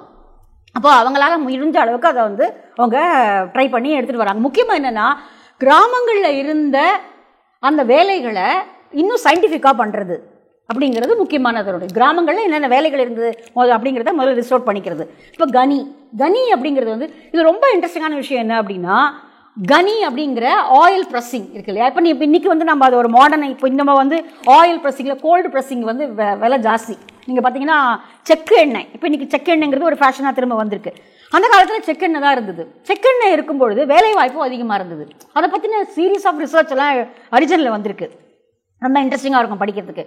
அப்புறம் ரொம்ப முக்கியமான உணவு பற்றின ஒரு ஹிஸ்டாரிக்கல் ரிசர்ச்சராக இருந்த இந்தியாவில் இருந்த கேடி அச்சையா வந்து ஒரு 4 புத்தகம் எழுதியிருக்காரு, 4-5 புத்தகம் எழுதியிருக்காரு உணவு பற்றி.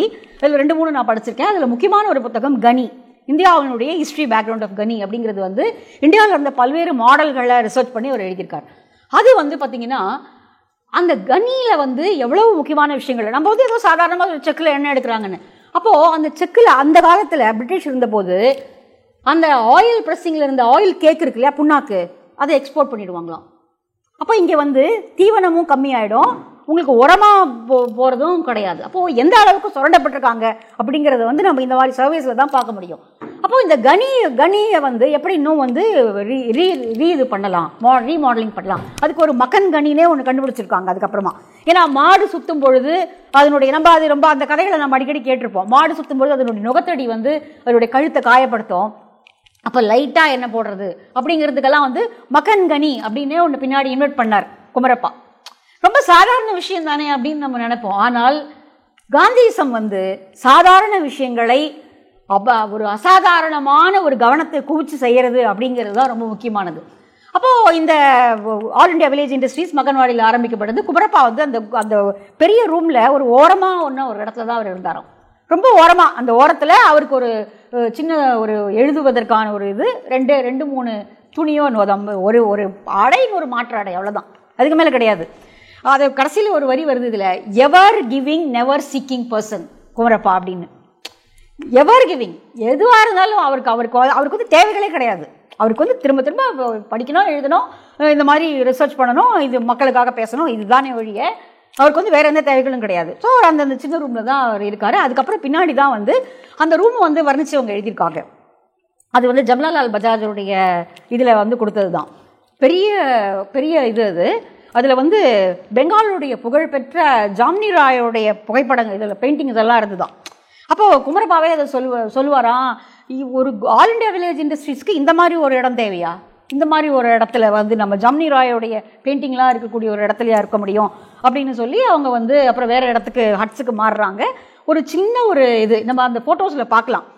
ஒரு 10 அடிக்கு 10 அடி இருக்கக்கூடிய ஒரு சிறிய குடிசையில் வந்து அங்கே தன்னுடைய ஜாகையை மாற்றிக்கிறாரு குமரப்பா. அங்கேருந்து தான் அவர் 20 வருஷம் வேலை பார்க்குறாரு. அங்கே அந்த இடத்துல இருந்தால் ஒரு கிட்டத்தட்ட 2 டிகேட்ஸ் இங்கேருந்து தான் வேலை பார்க்குறாரு. இவங்க எழுதுகிறாங்க, அந்த குடிசை வந்து அவருக்கு அவ்வளவு மகிழ்ச்சிகரமான இடமா இருக்குமா. நீங்கள் ஒரு பேலஸுக்கு கூட்டிகிட்டு போனால் கூட குமரப்பா அவ்வளோ மகிழ மாட்டார், ஆனால் அந்த இடத்துல அவர் அவ்வளோ சந்தோஷமாக இருக்கார் அப்படின்னு. அது மாதிரி டீ கல்லுப்பட்டியில் கடைசியில் கொஞ்சம் காலம் தங்கியிருந்த அவருடைய அந்த வீட்டுக்கு போய் நான் பார்த்துருந்தேன். ஒரு 3 வருஷத்துக்கு முன்னாடி நான் போய் பார்த்தேன். அது என்னோடய வாழ்க்கையில் நான் செஞ்ச பெரிய பேர். அவருடைய சமாதி, அதுக்கு பக்கத்தில் வந்து அவருடைய இது.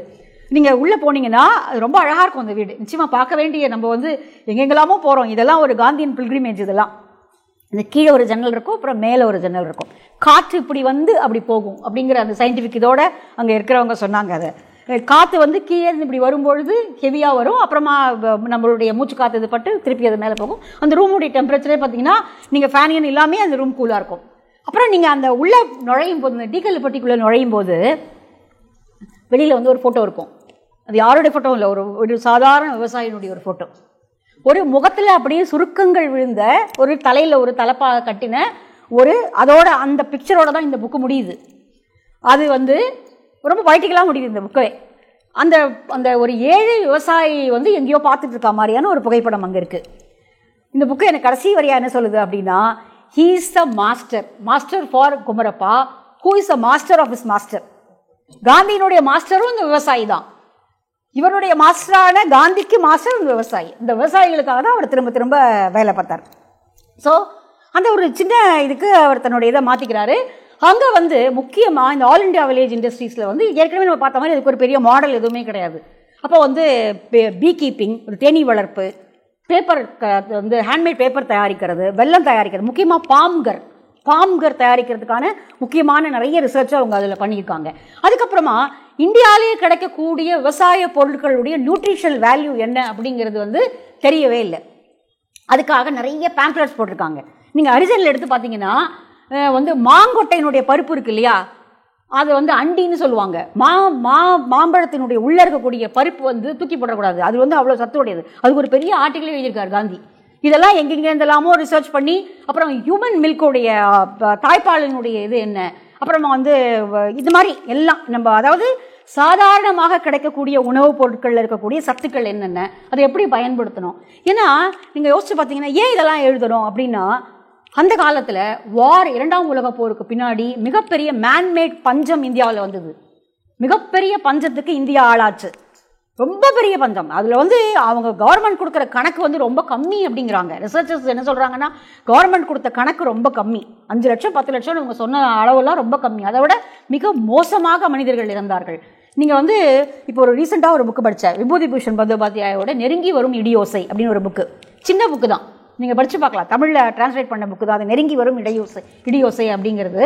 நீங்கள் இந்த வரலாற்று நிகழ்ச்சிகளை நம்ம புதினங்களில் அல்லது இந்த மாதிரியான இந்த இலக்கியங்களில் படிக்கும்போது ரொம்ப நல்லாயிருக்கும். அந்த பெங்காலில் எப்படி அந்த ஃபெமைன் வந்து எப்படி பாதிச்சுது அப்படிங்கிறத அந்த கதை சொல்லுது. ரொம்ப சின்ன புக்கு தான், சுத்தமாக ஒன்றுமே இல்லை. பர்மாலேருந்து அரிசி தடை பண்ணியாச்சு, பர்மாலேருந்து இறக்குமதி ஆகிட்டு இருந்த இது வந்து அந்த ஜப்பான் இன்வேஷன் வரும்பொழுது கிட்டத்தட்ட 1941 47 வரைக்கும் பார்த்தீங்கன்னா இந்தியா பட்ட கஷ்டம் கொஞ்சம் நஞ்சம் கிடையாது. இந்தியாவினுடைய கஷ்டத்தை நம்ம வந்து 41 அந்த குவிட் இண்டியாவுக்கு முன்னாடியிலேருந்து ஆரம்பித்து அந்த 47 அந்த பிரிவினை, பாகிஸ்தான் பிரிவினை வரைக்கும் நம்ம படித்து பார்த்தோம்னா நம்மளால் கண்ணீர் விடாமல் இந்தியாவினுடைய வாழ்க்கையை படிக்கவே முடியாது.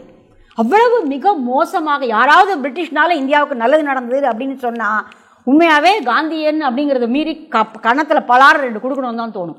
அந்த அளவிற்கு மிக மோசமான சுரண்டலை இந்தியா சந்தித்த ஒரு காலகட்டம் வந்து, அதாவது மன ரீதியாக, உளவியல் ரீதியாக, பொருள் ரீதியாக மனிதர்கள் வந்து இந்தியர்களை சுரண்டுறாங்க. அதில் ஒன்றும் சந்தேகமே கிடையாது. இந்தியர்களை வந்து யார் பிரிட்டிஷாக தனிப்பட்ட முறையில் இந்தியர்களே சுரண்டுனாங்க. இங்கே நடந்த பல கலாமிட்டிஸ்க்கு இந்தியர்களும் தான் காரணம். பிரிட்டிஷ்காரன் எவ்வளோ பேர் இருந்திருப்பாங்க இங்கே உள்ள, மீதி பேரெல்லாம் பிரிட்டிஷருடைய ஆளை வச்சு இவங்க பண்ணினது தானே. அதனால் வந்து மிக மோசமான ஒரு ஃபெமைன் காலகட்டத்தில் இந்த பேம்ப்ளெட்ஸ் வந்து ரொம்ப முக்கியமான ஒரு கை கொடுத்தது. இந்த எளிமையாக கிடைக்கக்கூடிய பொருட்களை வச்சு எப்படி ஒரு நியூட்ரிஷனான ஒரு இதை வந்து மக்களுக்கு கொடுக்க முடியும் அப்படிங்கிறதுல ஒரு பெரிய ரிசர்ச்சை வந்து ஆல் இண்டியா வில்லேஜ் இண்டஸ்ட்ரீஸ் செஞ்சுது. ஆனால் அதுக்கு ஒரு பெரிய முன்னுதாரணம் இல்லை. அதுக்கு ஒரு பெரிய இன்னொன்று, காதிக்கு கிடைச்ச இம்பார்ட்டன்ஸு ஆல் இண்டியா வில்லேஜ் இண்டஸ்ட்ரீஸ்க்கு கிடைக்கல. அதை இவங்க சொல்கிறாங்க, இந்த புக்கில் சொல்கிறாங்க. காதிக்கு ஒரு பெரிய அளவுக்கு ப்ரொமோஷன் கிடச்சிது. 1920 வந்து காந்தி ஒரு பெரிய ஒரு டூர் 1920 காந்தி கையில் எடுத்துட்டார் காதியை. ஸோ இந்தியா முழுக்க ஆல் இண்டியா ஸ்பின்னர்ஸ் அசோசியேஷன் ரொம்ப அழகாக வேலை பார்த்தாங்க. இந்தியா முழுக்க எல்லா ப்ராவின்ஸ்லையும், அதுக்கு பிரிட்டிஷ் இந்தியாவினுடைய ப்ராவின்ஸுகளில் அதுக்கு கிளைகள் இருந்தது, காதி பண்டார் இருந்தது, அதுக்கான அமைப்புகள் இருந்தது, ஏராளமான பேர் வேலை பார்த்துருக்காங்க அதுக்காக. ஆனால் ஆல் இண்டியா வில்லேஜ் இண்டஸ்ட்ரீஸ்க்கு அப்படி கிடையாது. ஏன்னா காந்தியுமே காங்கிரஸ்லேருந்து வெளியில் வந்துட்டார் கொஞ்ச நாளைக்கு. அப்போ அதை வந்து கன்ஸ்ட்ரக்டிவ் ஒர்க்காகவும் யாரும் எடுத்து பண்ணலை. ஸோ பெரிய ட்ராபேக் வந்து காதிக்கு கிடைச்ச ஒரு பெரிய ஒரு வரவேற்பும் அல்லது கவனிப்பும் ஆல் இண்டியா வில்லேஜ் இண்டஸ்ட்ரீஸ்க்கு கிடைக்கல. ஸோ அவங்களுடைய இடம் வந்து அந்த இடத்துலையே சுருங்கி போச்சு. மற்ற இடங்களில் கிளைகளும் அதுக்கு கிடையாது, ஆல் இண்டியா வில்லேஜ் இண்டஸ்ட்ரீஸ் கிளைகள் அதுக்கு கிடையாது. ஆனால் அன்றைக்கி அவங்க எழுதுனது, அப்புறம் கிராம் வித்யாலயா அப்படிங்கிற ஒரு அமைப்பையும் அவங்க நடத்தியிருக்காரு. ஆல் இண்டியா லெவல்ல இருந்து அப்போவே வந்து ஒவ்வொரு பேட்சஸாக ஸ்டூடெண்ட்ஸ் வந்து அங்கே ட்ரைனிங் எடுத்துகிட்டு இருக்காங்க. அது வந்து நான் இப்போ எனக்கு கிடச்ச அந்த கிராம் உத்யோக் பத்திரிகா பதில் வந்து அந்த ஒரு கான்வெகேஷன் நடந்திருக்கு. அதை பற்றின ஒரு சீரீஸ் போட்டிருக்காரு. நிறைய பெண்களும் படிச்சிருக்காங்க. அதில் வந்து இந்த மாதிரியான முக்கியமான, அதாவது குமரப்பாவுடைய நோக்கம் என்ன அப்படின்னா, அந்த கிராமத்தில் இருக்கக்கூடிய முக்கியமான தொழில்களை, அங்கே இருக்கக்கூடிய வளம், அங்கே என்ன வளம் இருக்கோ அந்த வளத்தை கற்றுக்கிட்டு அவங்க ஒரு செல்ஃப் சஸ்டெய்னிங்காக இருக்கணும். குமரப்பாவுடைய கனவு அதுவாக தான் இருந்தது. குமரப்பாவுடைய கனவு என்னன்னா, கிராமத்தில் இருக்கிற மனிதர்கள் செல்ஃப் ரிலையண்டாகவும் செல்ஃப் சப்போர்ட்டிங்காகவும் செல்ஃப் ரெஸ்பெக்டோடும் வாழணும். இந்த 3 தான் ரொம்ப முக்கியம். ஒரு கிராமத்தில் இருக்கிறவங்க, அந்த ஒரு கிராமம் அது செல்ஃப் இதுவாக இருக்கணும். அது வந்து தன்னளவில் அது வந்து தன்னுடைய முழு சுதந்திரத்தோடு இயங்குறதாக, முழு சுயசார்புடையதாக, அந்த சுயசார்பு அடையும் பொழுது அது சுயமரியாதையுடைய கிராமமாக இருக்கும் அப்படிங்கிறது தான் அவர் கனவு கண்டார். அந்த கனவுக்காக தான் அவர் கடைசி வரைக்கும் உழைச்சார். ஸோ இந்த கிராம் இந்த பத்திரிக்கா ஒன்று நடத்தினாங்க. இந்த 3 முக்கியமானது. ஆல் இண்டியா வில்லேஜ் இண்டஸ்ட்ரீஸினுடைய வேலைகள்.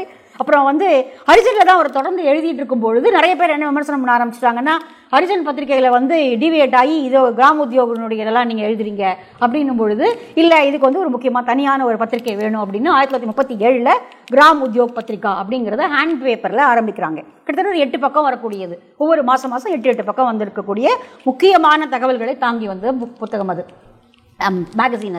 அது 47 வரைக்கும் ஒரு மாதிரி வந்தது. 50ஸ்க்கு அப்புறம் பார்த்தீங்கன்னா, அப்போ இருந்த இந்தியன் கவர்மெண்ட்டை சிவியராக தாக்கி கட்டுரைகள் குமரப்பாவில் எழுதியிருக்காரு. 1950 அவர் இறந்து போகிறதுக்கு கொஞ்சம் முன்னாடி வரைக்கும் 56 வரைக்கும் அந்த பத்திரிகை வந்திருக்கு. அந்த 50கள்லேருந்து கிடைச்ச பத்திரிகை நமக்கு கிடச்சதுன்னா டைரனி வித் நேஷன் அப்படிங்கிற மாதிரி தான் கட்டுரைகள். இது வந்து எப்படி காந்தியன் வேல்யூஸ்லேருந்து முழுக்க இந்தியன் கவர்மெண்ட் விலகி போச்சு அப்படிங்கிறத ரொம்ப தீவிரமான ஒரு விமர்சனம் பண்ணவரா குமரப்பா இருந்திருக்கிறத அந்த கிராம உத்யோக் பத்திரிகா நமக்கு வந்து நிரூபிக்குது. அது நிறைய கிடைக்கல அப்படின்னா கூட கிடைச்ச இதில் வந்து அவர் வந்து மிக தீவிரமாக இண்டஸ்ட்ரியலைசேஷனையும் இந்த மாதிரி கிராமப்புறங்களில் முழுக்க ஒதுக்குறதையும் அவர் வந்து கடுமையாக சாடி அவர் வந்து அதில் பதிவு செஞ்சுருக்கார். So all India village industries அதில் எடுக்கக்கூடிய ட்ரைனிங்கு, அதுக்கப்புறமா வந்து பத்திரிகா, அந்த கிராம உத்யோக் பத்திரிகா அதில் அவர் எழுதினது, அதுக்கப்புறம் இந்த கிராம உத்யோக் வித்யாலயா அப்படிங்கிற அமைப்பு மூலமாக அவர் வந்து அந்த வேலைகளை செஞ்சார். இதெல்லாம் காந்தி இருக்கும்போதே நடந்தது. அதற்கு பிறகு பொலிட்டிக்கல் இது மாறுது. காந்தி கைதாகிறார், குவிட் இண்டியா மூமெண்ட்டு. அதுக்கப்புறம் காந்திக்கு அந்த ஆல் இண்டியா வில்லேஜ் இண்டஸ்ட்ரீஸை கவனிக்கிறதுக்கான நேரமும் இல்லை, சூழலும் இல்லை. ஆனால் இந்த சர்வோதய அமைப்பை ஒருங்கிணைக்க வேண்டும் அப்படிங்கிற கனவை திரும்ப வந்து காந்தி பேசிக்கிட்டே இருந்திருக்காரு. நமக்கே தெரியும், காந்தி இறப்பதற்கு முன்னாடி காங்கிரஸை கலைச்சிட்டு அதை லோக் சேவா சங்காக மாற்றணும், சர்வோதய இந்த அமைப்பெல்லாம் ஒரே இதுக்குள்ள கொண்டு வரணும் அப்படிங்கிற பேச்செல்லாம் நடந்துட்டு இருக்கும் போது தான் அவர் கொல்லப்படுகிறாரு. அவர் கொல்லப்பட்ட பிறகு பிப்ரவரியில் ஒன்று நடக்குது. ஆனால் அந்த பிப்ரவரியில் நடந்ததே வந்து குமரப்பாவுடைய டிசப்பாயிண்டிங் ஒரு விஷயமா ஆயிடுது. ஏன்னா வினோபா பாவே போது அதனுடைய சென்டர் பாயிண்டாக ஆயிடுறாரு. காந்தி அளவுக்கு இந்த புத்தகம் வினோபா பாவே கிரிட்டிசைஸ் பண்ணுது, நல்லாவே கிரிட்டிசைஸ் பண்ணுது. வினோபா பாவே வந்து அவர் ஒரு ஸ்பிரிச்சுவல், அவர் வந்து காந்தியன் ஸ்பிரிச்சுவலிஸ்ட். ஆனால் காந்தி அளவுக்கு அவரால் ஒரு நிறுவனங்களை அமைப்பதோ, அதை கட்டுப்படுத்துவதோ, அதை திறம்பட செயல்படுத்துவதோ வினோபா பாவேக்கு அந்த திறன் கிடையாது. அது இல்லை, குறை சொல்றதுக்கு இல்லை, அது அவருடைய நேச்சர், அது அவ்வளோதான். அப்போது வினோபா பாவேயோட சென்டர் இதில் கொண்டு வரும் பொழுது இனிமேல் கன்ஸ்ட்ரக்டிவ் ஒர்க்கர்ஸ்க்கெல்லாம் ஒன்றும் பெருசாக வேலை கிடையாது. காந்தி இருந்த வரைக்கும் நம்ம பண்ணோம், விடுதலை அடைஞ்ச வரைக்கும் நம்ம பண்ணோம். ஆனால் இப்போ இனிமேல் கவர்மெண்ட் வந்துருச்சு, நம்ம கவர்மெண்ட் தானே, இனிமேல் அதுக்கெல்லாம் வேலை இல்லை அப்படிங்கிற மாதிரியான பேச்சு வருது. அது ரொம்ப சிவியராக குமரப்பா கிரிட்டிசைஸ் பண்ணுறாரு. அது சரியில்லை, நம்ம திரும்ப அதை தொடர்ந்து நடத்தணும், நம்ம கவர்மெண்ட்னாலும் நம்ம திரும்ப அதை வந்து பேசணும், திரும்ப அதை செயல்படுத்தணும் அப்படிங்கிறாரு. பெரிய அளவில் அவங்களுக்குள்ள ஒரு கருத்து வேறுபாடு வருது. பூதான் மூமெண்ட்டை கிரிட்டிசைஸ் பண்ணுறாரு குமரப்பா. ஏன்னா பூதான் மூமெண்ட் நல்ல நோக்கத்துக்காக ஆரம்பிக்கப்பட்டிருந்தாலும் அது வந்து ஒரு நிர்வாக அமைப்பு, அதில் எதுவுமே கிடையாது. இவர் போவார், நிலம் கேட்பார், அது நல்ல நோக்கத்துக்காக நடத்தப்பட்டது தான். ஆனால் திரும்ப ஒரு 5 வருஷம் கழிச்சு பார்த்தபோது அந்த நிலங்கள்லாம் எங்கே போச்சு? அந்த நிலங்களை கொடுக்குறேன்னு சொன்னவங்க கொடுக்கல, கைவிரிச்சிட்டாங்க. அது அந்த நேரத்து உணர்வு கொந்தளிப்பில் கொடுக்குறேன்னு சொல்லி சத்தியம் பண்ணாங்க. ஆனால் அது ஊருக்கு வெளியில் இருந்த கலர் நிலமாகவும் ஒரு தரிசு நிலமாகவும் அப்படிதான் இருந்தது. அப்போவே என்ன சொல்கிறாரு அப்படின்னா, பூதான் மூமெண்ட் நடக்கும்போதே குமரப்பா என்ன சொல்கிறாருன்னா, நீங்கள் உடனே எந்த ஊரில் போய் நிலத்தை வாங்குறீங்களோ அங்கேயே உடனே ஒரு சொசைட்டி ஃபார்ம் பண்ணணும். அந்த சொசைட்டி ஃபார்ம் பண்ணி அந்த நிலத்தை அதுக்குள்ளே கொண்டு வரணும். அப்போ உடனே அந்த நிலத்தில் நீங்கள் விவசாயம் பண்ண முடியலன்னா வேறு ஏதாவது பண்ண முடியும் இல்லையா? அப்போ அதை செய்யணும். அப்போது ஒரு நிர்வாகமாக, அதை நிறுவனமாக கட்டமைக்கிற ஒரு இது வந்து காந்திக்கு இருந்த அளவுக்கு வினோபாவைக்கு இல்லை. வினோபாவே அது செஞ்சவரும் இல்லை. வினோபாவே அந்த மாதிரியான ஒரு அந்த பாரம்பரியத்துக்குள்ளே அவர் வரல. அவர் ஒரு ஆன்மீகவாதி, அவர் காந்தியே வேண்ட ஒரு ஆன்மீகவாதி. ஆனால் ஒரு நிறுவன அமைப்பு சார்ந்து வேலை செய்யக்கூடிய திறன் அவருக்கு இல்லை. அதுக்கப்புறமா கொஞ்சம் கொஞ்சமாக குமரப்பா ஏற்கனவே புறக்கணிக்கப்பட்டவர் தான். அதுக்கு முன்னாடியிலேருந்தே அவர் வந்து ரொம்ப தீவிரமான குமரப்பா வந்து இவங்க திரும்ப திரும்ப ஒன்று என்ன அட்ஜெக்டிவ் யூஸ் பண்ணுறாங்க அப்படின்னா, ஒரு மெர்க்குரித்தனமான கோபம் வந்துடும் அவருக்கு. அப்படியே பாயில்டு, அப்படியே வெடிச்சிடுற கோபம். குமரப்பாவுடைய கோபம் வந்து அப்படி ஒரு கோபக்காரர். ஆனால் அந்த கோபம் நியாயமான கோபம் அப்படிங்கிறது ஜி ராமச்சந்திரன் திரும்ப திரும்ப சொல்கிறாரு. அந்த கோபத்தில் வந்து தன்னலமோ சுயநலமோ அல்லது தனக்கான தேவைகளுக்கு இதுக்கோலாம் குமரப்பா கோபிக்கவே இல்லை. அவர் போட்ட அந்த எத்திக்கல் இதிலிருந்து குமரப்பாவில் வெளியில் வரவே முடியாது. குமரப்பா தன்னுடைய கொள்கையாக என்ன வச்சிருந்தாரோ, இந்த ஒரு எளிய மக்களுக்காக வேலை செய்வது, எளிய மக்களுக்காக தான் இந்த மூமெண்ட் அப்படிங்கிற அந்த தன்மையிலிருந்து குமரப்பா துளி கூட கடைசி வரைக்கும் அவர் வந்து இது இல்லை பண்ணலை. இப்போ ஆல் இண்டியா வில்லேஜ் இண்டஸ்ட்ரீஸ் அமைக்கும் பொழுதே காந்தி என்ன சொல்லிடுறாரு அப்படின்னா, ஈவன் பார்த்தீங்கன்னா ஹரிஜன் சேவக் சங்கிலையும் அந்த காந்தி வந்து அந்த முக்கியமான ஒரு விதியை போட்டிருப்பாரு, இதில் இருக்கிறவங்க அரசியலில் கலந்துக்கக்கூடாது அப்படிங்கிறது. இதே மாதிரி காந்தி சேவா சங்குன்னு ஒன்று இருந்தது, ஜம்லாலால் பஜாஜ் ஆரம்பித்தார். 1924 வந்து ஆரம்பிக்கப்பட்டது காந்தி சேவா சங். அதனுடைய நிதியின் கீழே தான் நம்ம இங்கே புதுப்பாளையம் காந்தி ஆசிரம், திருச்செங்கோடு காந்தி ஆசிரம்லாம் அதனுடைய ஃபண்டு கீழே தான் வந்தது முதல்ல. இப்போ காந்தி சேவா சங் இந்தியா முழுக்க அந்த மாதிரியான அமைப்புகளை நிறுவியது. அதில் காந்தி சேவா சங்கில் இருந்தவர்களும் அரசியலில் கலந்துக்கக்கூடாது. காந்தி எல்லாத்துலேயுமே அதுதான் முக்கியமான ஒரு விதியாக போட்டிருக்காரு, யாரும் அரசியலில் கலந்துக்கக்கூடாது. அரசியலில் கலந்துக்கிட்டு நீங்கள் பவர் செக்டருக்குள்ளே போயிட்டீங்கன்னா உங்களால் இது செய்ய முடியாது. ஒரு மக்கள் சேவை அப்படிங்கிறது பின்னுக்கு தள்ளப்படும் அப்படிங்கிறது காந்தியினுடைய கொள்கை. அது உண்மைதான் அப்படிங்கிறத பின்னாடி வந்த காந்தியவாதிகளும் நிரூபித்தாங்க, காங்கிரஸும் நிரூபிச்சுது. அதில் ஒன்றும் சந்தேகமே கிடையாது. எப்போ நீங்கள் பவர் வாங்குறலாம் ஆகுறீங்களோ அப்போ நீங்கள் செய்த சேவை என்பது பின்னுக்கு தள்ளப்பட்டு விடும் அப்படிங்கிறத நிதர்சனமாக காந்தி இருந்த பீரியட்லேயே வந்தாச்சு. காந்தி இருந்த போதே காந்திக்கு வரக்கூடிய பல்வேறு கடிதங்கள் அதை உணர்த்திச்சு. அப்போது இவர் இருக்கும்பொழுது பல்வேறு கமிட்டிகளில் வந்து காங்கிரஸ் ஒர்க்கிங் கமிட்டியில் கூப்பிடுறாங்க, முடியாதுன்னு சொல்லிடுறாரு குமரப்பா. எதுக்குமே போல. ஆனால் ஒரு நடுவில் வந்து ஒரு பிளானிங் கமிஷன் போடும் பொழுது அது ரொம்ப சுவாரஸ்யமான இன்சிடென்ட். இன்னும் டைம் ரொம்ப கம்மியாக தான் இருக்குது, நான் கொஞ்சம் வேகமாக சொல்லி முடிச்சிடுறேன் சிலதெல்லாம். அதில் வந்து ஒரு பிளானிங் கமிஷன் ஒன்று போடுறாங்க. அதில் வந்து குமரப்பா போக மாட்டேன் அப்படிங்கிறாரு. ஜவஹர்லால் நேருலாம் இருக்கக்கூடிய அதில் வந்து போக மாட்டேன் அப்படின்னு சொல்லிடுறாரு. அது வந்து வேஸ்ட் ஆஃப் டைம், நான் போக மாட்டேன், நீங்கள் என்னை அனுப்பாதீங்க அப்படிங்கிறாரு. ஆனால் நேரு என்ன சொல்கிறாரு, அவர் இருந்தால் நல்லாயிருக்கும், குமரப்பா இருந்தால் நல்லாயிருக்கும் அப்படின்னு சொல்லி ரொம்ப கம்பல் பண்ணி காந்திக்கு கடிதம் எழுதி அவரை வரவழைக்கிறாரு. திரும்பவும் குமரப்பா சொல்கிறாரு, நான் அங்கே போகிறது வேஸ்ட் தான், நீங்கள் சொல்கிற எந்த கருத்தையும் அங்கே வலியுறுத்த முடியாது.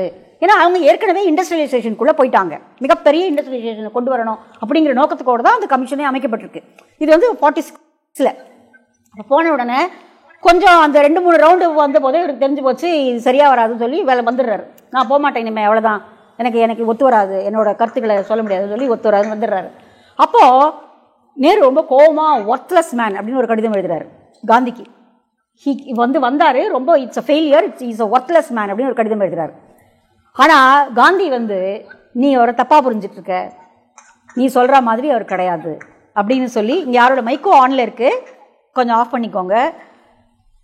அப்போது காந்தி சொல்கிறாரு, நீ சொல்கிற மாதிரி கிடையாது, அவர் வந்து நான் கம்பல் பண்ணி தான் அவரை அனுப்பிச்சேன், அதனால் யாரோ ஒருத்தவங்க பேசிகிட்டே இருக்காங்க. Please ma'am, thank you. அதாவது நேருவும் காந்திக்கு வேண்டியவர் தான், குமரப்பாவும் காந்திக்கு வேண்டியவர் தான். அந்த இன்சிடென்ட் வந்து ரொம்ப ரொம்ப ஒரு இன்ட்ரெஸ்டிங்கான ஒரு விஷயமா இருந்தது. ஒர்த்லெஸ் மேனுங்கிறது வந்து நீங்கள் திரும்பி வாபஸ் வாங்கணும் அந்த வார்த்தையை, நீ அது இப்படி சொல்லக்கூடாது அவரை அப்படின்னு. காந்தி நேரு வாபஸ் வாங்குறாரு அது அப்புறமா, இல்லை நான் வந்து தவறுதலாக சொல்லிட்டேன் அப்படின்னு சொல்லிட்டு வாங்குறாரு. ஸோ எந்த கமிட்டிலையும் வந்து அவரால் பொருந்திருக்கு. ஏன்னா அவர் சொல்கிற ஐடியாஸை அந்த கமிட்டிஸ் எதுவும் எடுத்துக்கல. இப்போ நம்ம வந்து I am not an economic ப்ரொஃபஸரோ கிடையாது, நம்ம வந்து அது சரியா அந்த அன்னைக்கு இருந்த இந்தியன் கவர்மெண்ட் எடுத்த பாலிசிஸ் சரியா, ஏன்னா அவ்வளோ பெரிய ஒருமை சூழ்ந்திருந்த நாட்டில் உடனடியாக சுரண்டப்பட்ட முழுக்க சுரண்டப்பட்டு ஒரு ப்ராப்பர் நிலையில் விட்டுட்டு போன ஒரு நாட்டை திரும்ப கட்டி அமைக்கிறதுக்கு சில தேவைகள் அப்படின்னு. அப்போ இப்போ நேருவுக்கு இந்திய மக்கள் மேலே இருந்த கரிசனத்தை நம்ம குறைச்சி இடம் போட முடியாது இல்லையா? நேருவோட இந்திய மக்களை யார் நேசிச்சிட முடியும்? ஆனால் குமரப்பாவையும் நம்ம தப்பு சொல்ல முடியாது, அதுதான் நம்மளுடைய நிலைமை. ஏன்னா நான் வந்து பொருளாதார இதுவும் கிடையாது, அதனால் எனக்கு அதை பற்றி நான் அந்த சப்ஜெக்டுள்ளே போகவே இல்லை. அப்போது இந்த மாதிரியான கமிட்டிஸ், இன்னொரு இன்ட்ரெஸ்டிங்கான ஒரு கமிட்டியில் வந்து குமரப்பா வேலை பண்ணியிருக்காரு. வந்து ஷிப்பிங்கான ஒரு கமிட்டி, சொராப்ஜி வால்ஜி அப்படிங்கிறவரோட சேர்ந்து வரும் போகிறார். அதாவது அன்னைக்கு பீரியடில் முழுக்க ஷிப்பிங் இது ஃபுல்லாகவே வந்து பிரிட்டிஷ் கீழே தான் இருந்தது. இந்தியர்கள் வந்து ரொம்ப கம்மியாக தான் அதில் வந்து பங்கெடுத்துட்டு இருந்தாங்க. சிந்தியா அவங்க இருந்தாங்க. இங்கே நம்ம வஉசியோடது எப்படி இது நடந்தது, எப்படி ஃபெயிலியர் ஆகுது, எப்படி நசுக்கப்பட்டது அப்படிங்கலாம் நமக்கு தெரியும். அப்போது அதிகாரம் கைமாறும் பொழுது இந்த ஷிப்பிங் இதை பற்றி என்ன மாதிரியான கொள்கை முடிவுகளை கொண்டு வரணும் அப்படிங்கிறதுக்கான கமிட்டி இருக்க போது குமரப்பா போகிறார். அப்பவும் குமரப்பா சொல்கிறாரு, இதில் ஒன்றும் பெருசாக என்னோட எதுவும் ஈடுபட போகிறது கிடையாது அப்படின்னு தான் போகிறாரு. ஆனால் அதுக்கு பிறகு காந்தியினுடைய இறப்பு, இந்த சர்வோதயா, இது சர்வோதயா விதரிங் சர்வோதயா அப்படின்னு ஒரு சாப்டர் இருக்குது. ஸோ கொஞ்சம் கொஞ்சமாக சர்வோதயா இவங்க எல்லாமே வெளியில் போகிறாங்க. அது பிளவுபட்டு போகுது. அதுக்கப்புறமா கன்ஸ்ட்ரக்டிவ் ஒர்க்கர்ஸ்க்கு பெரிய அளவில் யாரும் ஆதரவு இல்லை. நம்ம கவர்மெண்ட் தான், அதனால் கன்ஸ்ட்ரக்டிவ் ஒர்க்கர்ஸ்க்கு ஒன்றும் பெருசாக வேலை இல்லை அப்படிங்கிறாங்க. வினோபாவை தலைமையில் போட்ட உடனே வினோபா அதில் பெருசாக ஈடுபாடு காட்டலை. இது மாதிரி ஒருங்கிணைக்கக்கூடிய வேலைகளை வினோபா செய்யலை. 1950s ஏதோ இங்கே காஞ்சிபுரத்தில் ஒரு முக்கியமான சர்வோதய மீட்டிங் நடந்தபோது Kumarappa was not invited. Kumarappa வரல. ஆனால் குமரப்பா அதை பற்றி காட்டமான விமர்சனத்தை எழுதியிருக்கார். கிராம் உத்யோக் பத்திரிகையில் எழுதியிருக்காரு. ஏன்னா அந்த இடத்துல ஒரு ராஜேந்திர பிரசாத் அப்போ பிரசிடென்ட்டு. ராஜேந்திர பிரசாத் தங்குவதற்கு ஒரு தனியான ஒரு அறை கட்டப்பட்டது. பல லட்சம் செலவழித்து பல லட்சமோ பல ஆயிரமோ செலவழித்து ஒரு அறை கட்டப்படுகிறது. ஒரு டாய்லெட் கட்டுறாங்க. அதை கடுமையாக விமர்சனம் பண்ணுறாரு குமரப்பா. இதுதான் கன்ஸ்ட்ரக்டிவ் ஒர்க்கர்ஸோடைய இதுவா? காந்தி இருந்திருந்தா இதை எப்படி பார்த்துருப்பார்? இது காந்தி அலோவ் பண்ணுவாரா அப்படின்னு. அதே போல் ஒரு பவர் சென்டராக வினோபா ஆயிட்டார். வினோபாவை பார்ப்பதற்கு சாதாரண மனிதர்களை அவங்க அலோவ் பண்ணவே இல்லை. அவர் தனியாக அவரை ஒரு இடத்த வச்சு முக்கியமான ப்ரிவிலேஜ் ஆளுங்க மட்டும்தான் வினோபாவை பார்க்குறாங்க. இன்னொரு முக்கியமான ஒரு குற்றச்சாட்டு குமரப்பா என்ன வைக்கிறார் அப்படின்னா, காந்தி இருந்த வரைக்கும் ஆங்கிலத்திலும் ஹிந்தியிலும் நடந்திருந்த மொழி கருத்துக்கள் பரிமாற்றம் அதுக்கு பிறகு முழுக்க ஹிந்தியில் மாறுது. ஆங்கிலம் கைவிடப்படுகிறது. ஹிந்தியில் வந்தபோது இது எப்படி புரியும்? ஹிந்தி தெரியாதவங்க என்ன பண்ணுவாங்க? இது 2 மொழி இருந்ததை ஏன் நீங்கள் ஒரே மொழியாக மாற்றுறீங்க அப்படிங்கிற அந்த குற்றச்சாட்டையும் குமரப்பா வைக்கிறாரு. So Kumarappa is free to express. அவருக்கு இது சொன்னால் அவங்க கோச்சிப்பாங்களோ, இது சொன்னால் அவங்க தப்பாக எடுத்துப்பாங்களோ அப்படிங்கிற எந்த கவலையும் அவருக்கு கிடையாது. ஆனால் அவரை புரிந்து கொண்ட ஜி ராமச்சந்திரன் போன்ற கைத்தான் போன்றவர்கள் அவருடைய கோபம் என்பது அறம் சார்ந்தது அப்படிங்கிறத புரிஞ்சுக்கிட்டாங்க. ஸோ இதுக்கப்புறமா அந்த சர்வோதயம் மூமெண்ட் கொஞ்சம் கொஞ்சமாக விதர ஆகும்பொழுது அவர் அங்கே செல்டோ அப்படிங்கிற ஒரு இடத்துல பண்ணை அப்படிங்கிற ஒரு அமைப்பு ஆரம்பிக்கிறார். இங்கே அந்த மக்கன்வாடி இதிலிருந்து கொஞ்சம் தள்ளி போய் செல்டோ அப்படிங்கிற ஒரு இடத்துல அவருக்கு இருந்த கொஞ்சம் நஞ்சம் இங்கிலாண்டில் அவர் மிச்சம் வச்சுருந்த கொஞ்சம் காசு எல்லாத்தையும் எடுத்துகிட்டு பண்ணை அப்படிங்கிற ஒரு அமைப்பை ஆரம்பித்து அங்கே ஒரு சில எக்ஸ்பெரிமெண்ட் பண்ணி பார்க்குறாரு. அந்த இடத்துல 1950s காந்தி இறந்து போன பிறகு 57 வரைக்கும் அதை பண்ணி பார்க்குறாரு. அதற்கு பிறகு முக்கியமான பிளானிங் கமிஷன் இதிலெல்லாம் இந்தியா முழுக்க அது முக்கியமான ஒரு பிளானிங் கமிஷன். அதில் சென்ட்ரல் ப்ராவின்ஸு, பீகார், மெட்ராஸ், ஒரிசா, இந்த மாதிரி கிட்டத்தட்ட ஒரு 10 ப்ராவின்ஸில் போய் ஒரு சர்வே எடுக்கணும். அதுக்கு பிரகாசம் இங்கே இருந்த ஓமந்தூர் அவர் அவங்கெல்லாம் கமிட்டியில் போடுறாங்க. ஆனால் அந்த கமிட்டியில் வேறு யாரும் வேலை பார்க்கல, குமரப்பா மட்டும்தான் வேலை பார்க்குறாரு. குமரப்பா மட்டும் எக்ஸ்டென்சிவாக கிட்டத்தட்ட 20,000 மைலுக்கு மேலே ட்ராவல் பண்ணி ஒவ்வொரு கிராமத்துலேயும் போய் அந்த சர்வே எடுக்கிறார். அதுக்கு பின்னாடி அது ஒரு நம்மளுடைய இண்டிபெண்டன்ஸ்க்கு அப்புறமா அந்த சர்வே ஒரு புத்தகமாக மாற்றிருக்காங்க. அது ஒரு ஹிஸ்டாரியன் எழுதியிருக்கார் அப்படின்னு அவர் எழுதுறாரு. எனக்கு அந்த டக்கு நினைவில் வரல அந்த இது. ஸோ அந்த எக்ஸ்டென்சிவ் ஒர்க்கை ஏற்கனவே குமரப்பாவுக்கு உடம்பு சரியில்லை. அவர் அந்த 31 அவர் ஜெயிலில் இருந்தபோது அவருக்கு ஆஸ்மாட்டிக் இதில் அவர் ரொம்ப கஷ்டப்பட்டுட்டு இருந்தார். அது தொடர்ந்து அவருக்கு இருந்தது. அவர் கடைசி வரைக்கும் அவர் அந்த உடல்நிலையிலேருந்து வெளில வரவே இல்லை. நீங்கள் பார்த்தீங்கன்னா காந்தியர்கள் நிறைய பேருக்கு இந்த மாதிரியான உடல்நிலை சரியில்லை. சர்தார் பட்டேலுக்கு எப்போ பாரு மூக்கு ப்ராப்ளம் சர்தார் பட்டேலை கடைசி வரைக்கும் தொந்தரவு பண்ணிகிட்டே இருந்தது. அடிக்கடி சர்தார் பட்டேலுக்கு எழுதுகிற கடிதங்களில் காந்தி எழுதுவார், நாசிக் அப்படிங்கிற ஒரு ட்ரீட்மெண்ட்டு, இந்த மூக்கு வழியாக அப்படி விட்டு இது அதில் நான் எக்ஸ்பர்ட்டு, நான் சொல்லித்தரேன், அதை நீ செய்யன்னு எல்லா கடிதங்களையும் கடைசி 2 வரி இருக்கும். சர்தார் பட்டேல் கடைசி வரைக்கும் அந்த மூக்கு இதனால, அதாவது சதை வளர்ந்து மூச்சு விட முடியாமல் போகிற அந்த இதில் கஷ்டப்படக்கூடியது. ஸோ நிறைய காந்தியர்கள் இந்த மாதிரியான ட்ராபேக்ஸ் எல்லாம் இருந்திருக்கு. ஸோ குமரப்பா அதுக்கு பிறகு பெரிய அளவில் ஆனால் நிறைய எக்ஸ்டென்சிவாக ட்ராவல் பண்ணியிருக்காரு குமரப்பா. 1950ஸ்க்கு அப்புறம் பார்த்தீங்கன்னா ரஷ்யாவுக்கு போயிருக்காரு, ஜப்பானுக்கு போயிருக்காரு, அமெரிக்காவுக்கு போயிருக்காரு, நிறைய ட்ராவல் பண்ணியிருக்காரு எக்கச்சக்கமாக. அது அவர் இறந்து போகிறதுக்கு 1960க்குள்ளே 57 வரைக்கும் அவர் எக்ஸ்டென்சிவாக ட்ராவல் பண்ணி எல்லா இடத்துலையும் போய் அந்த மாடல் எப்படி இருந்திருக்கு, அந்த எக்கனாமிக் மாடல் எப்படி இருந்திருக்கு அப்படிங்கிறதுக்கான முக்கியமான தரவுகளை அவர் தொடர்ந்து பார்த்து பதிவு பண்ணியிருக்கார். இதெல்லாம் நம்ம படிக்கிறதுக்கு உண்மையாகவே ஒரு வாழ்க்கையை பற்றி பேசுறதுக்கே நமக்கு டைம் போடல அப்படின்னா இவங்கெல்லாம் எப்படி ஒரு வாழ்க்கையை வாழ்ந்தாங்க அப்படின்னு இருக்கு உண்மையாகவே. நம்ம படிக்கிறோம், அவ்வளோதான், ஒரு பயோகிராஃபியே படிக்கிறோம். படிக்கும் போதே நமக்கு மலைப்பு வருது.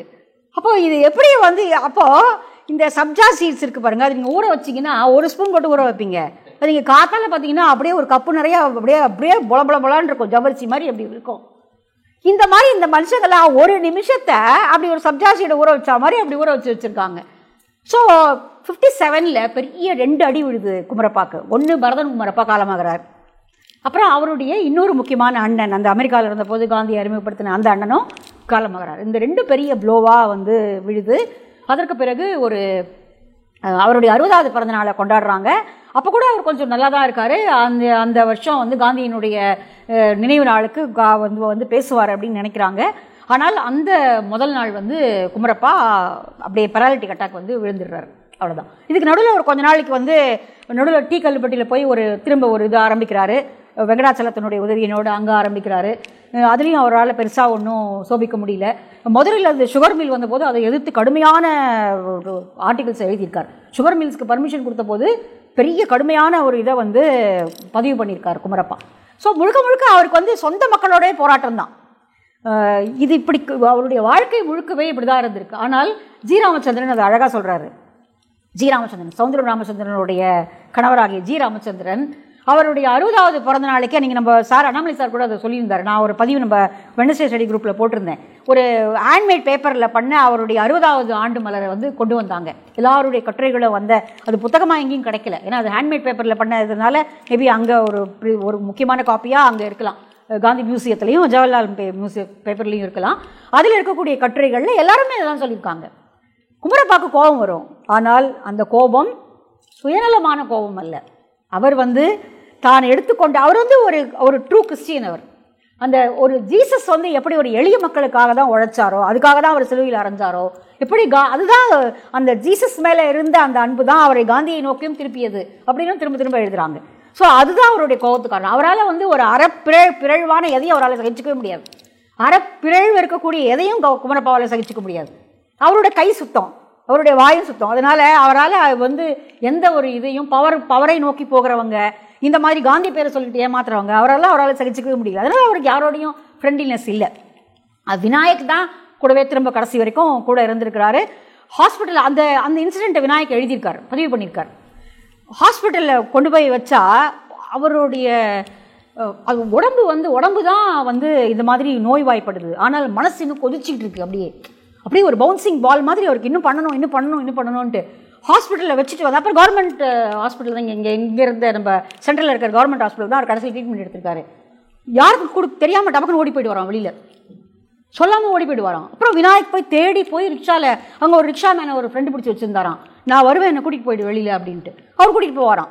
இவங்க அப்புறம் ஏன்னா ரத்த கொதிப்பு ஜாஸ்தி, எங்கேயாவது விழுந்து வச்சுட்டாலும் என்ன பண்ணுறது, விநாயக் போய் தேடி கூட்டிகிட்டு வந்தால் விநாயக் அப்படி கத்துவாராம்.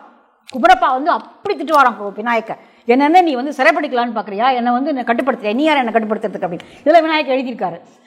ஸோ இப்படி இருந்த குமரப்பா கடைசியில் 1960 காந்தி இறந்து போன அதே நாள் அன்னைக்கு வந்து அவர் ஒரு மீட்டிங் அரேஞ்ச் பண்ணியிருக்காங்க. அவர் காந்தி பற்றி பேசுவார் அப்படின்னு நினச்சிருக்காங்க. ஆனால் அவர் வந்து காலையிலேருந்தே அவருக்கு நினைவு தப்பி போய் இரவு 9:15 அவருடைய உயிர் அடங்கியது.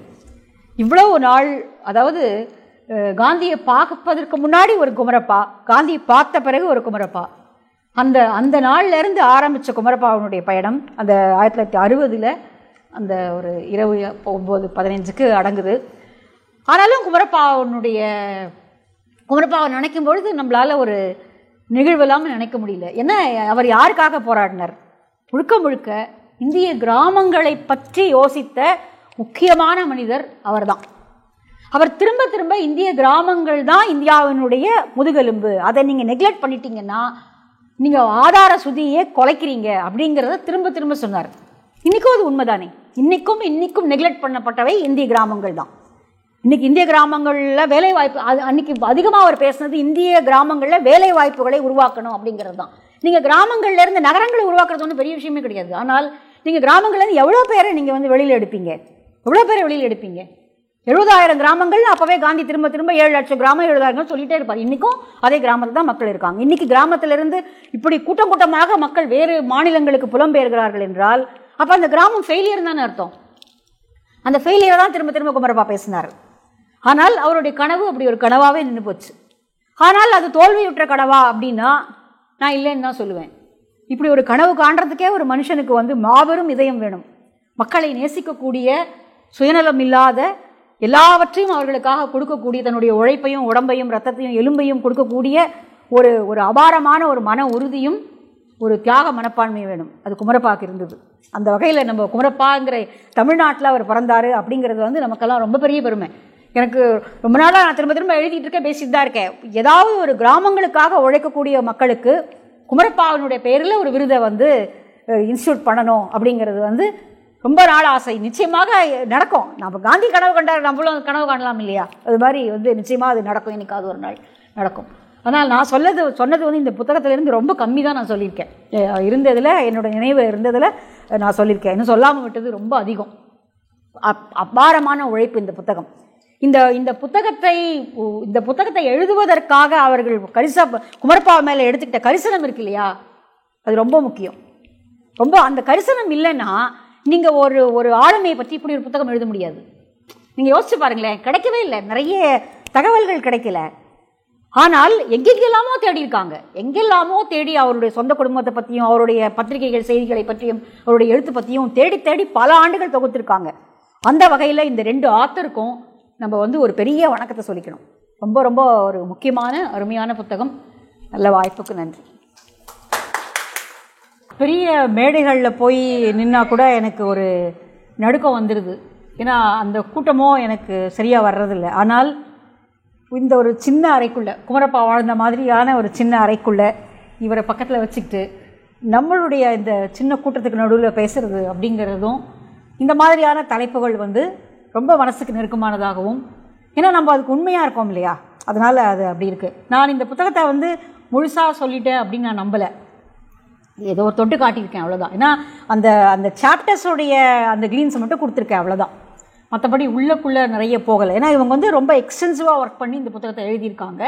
முக்கியமாக அதுதான், அந்த உயிர் நாடியாக இருக்கக்கூடிய குமரப்பாவனுடைய தாட் ப்ராசஸ் என்ன, அவர் எப்படி இந்த பப்ளிக் பாவர்ட்டி அப்படிங்கிற பப்ளிக் ஃபினான்ஸ் அண்ட் பாவர்ட்டி எங்கே ஆரம்பிக்கும் பொழுது அந்த ஆய்வை அந்த செலிக்மெண்ட் சொல்லி அந்த ஆய்வை நடத்தும்போது பப்ளிக் ஃபினான்ஸ் அண்ட் பாவர்ட்டி இன் இந்தியாவை ஆரம்பிக்கும் பொழுது அவர் என்ன தாட் ப்ராசஸில் இருந்தாரோ அதை கடைசி வரைக்கும் குமரப்பா வச்சுருந்தார்.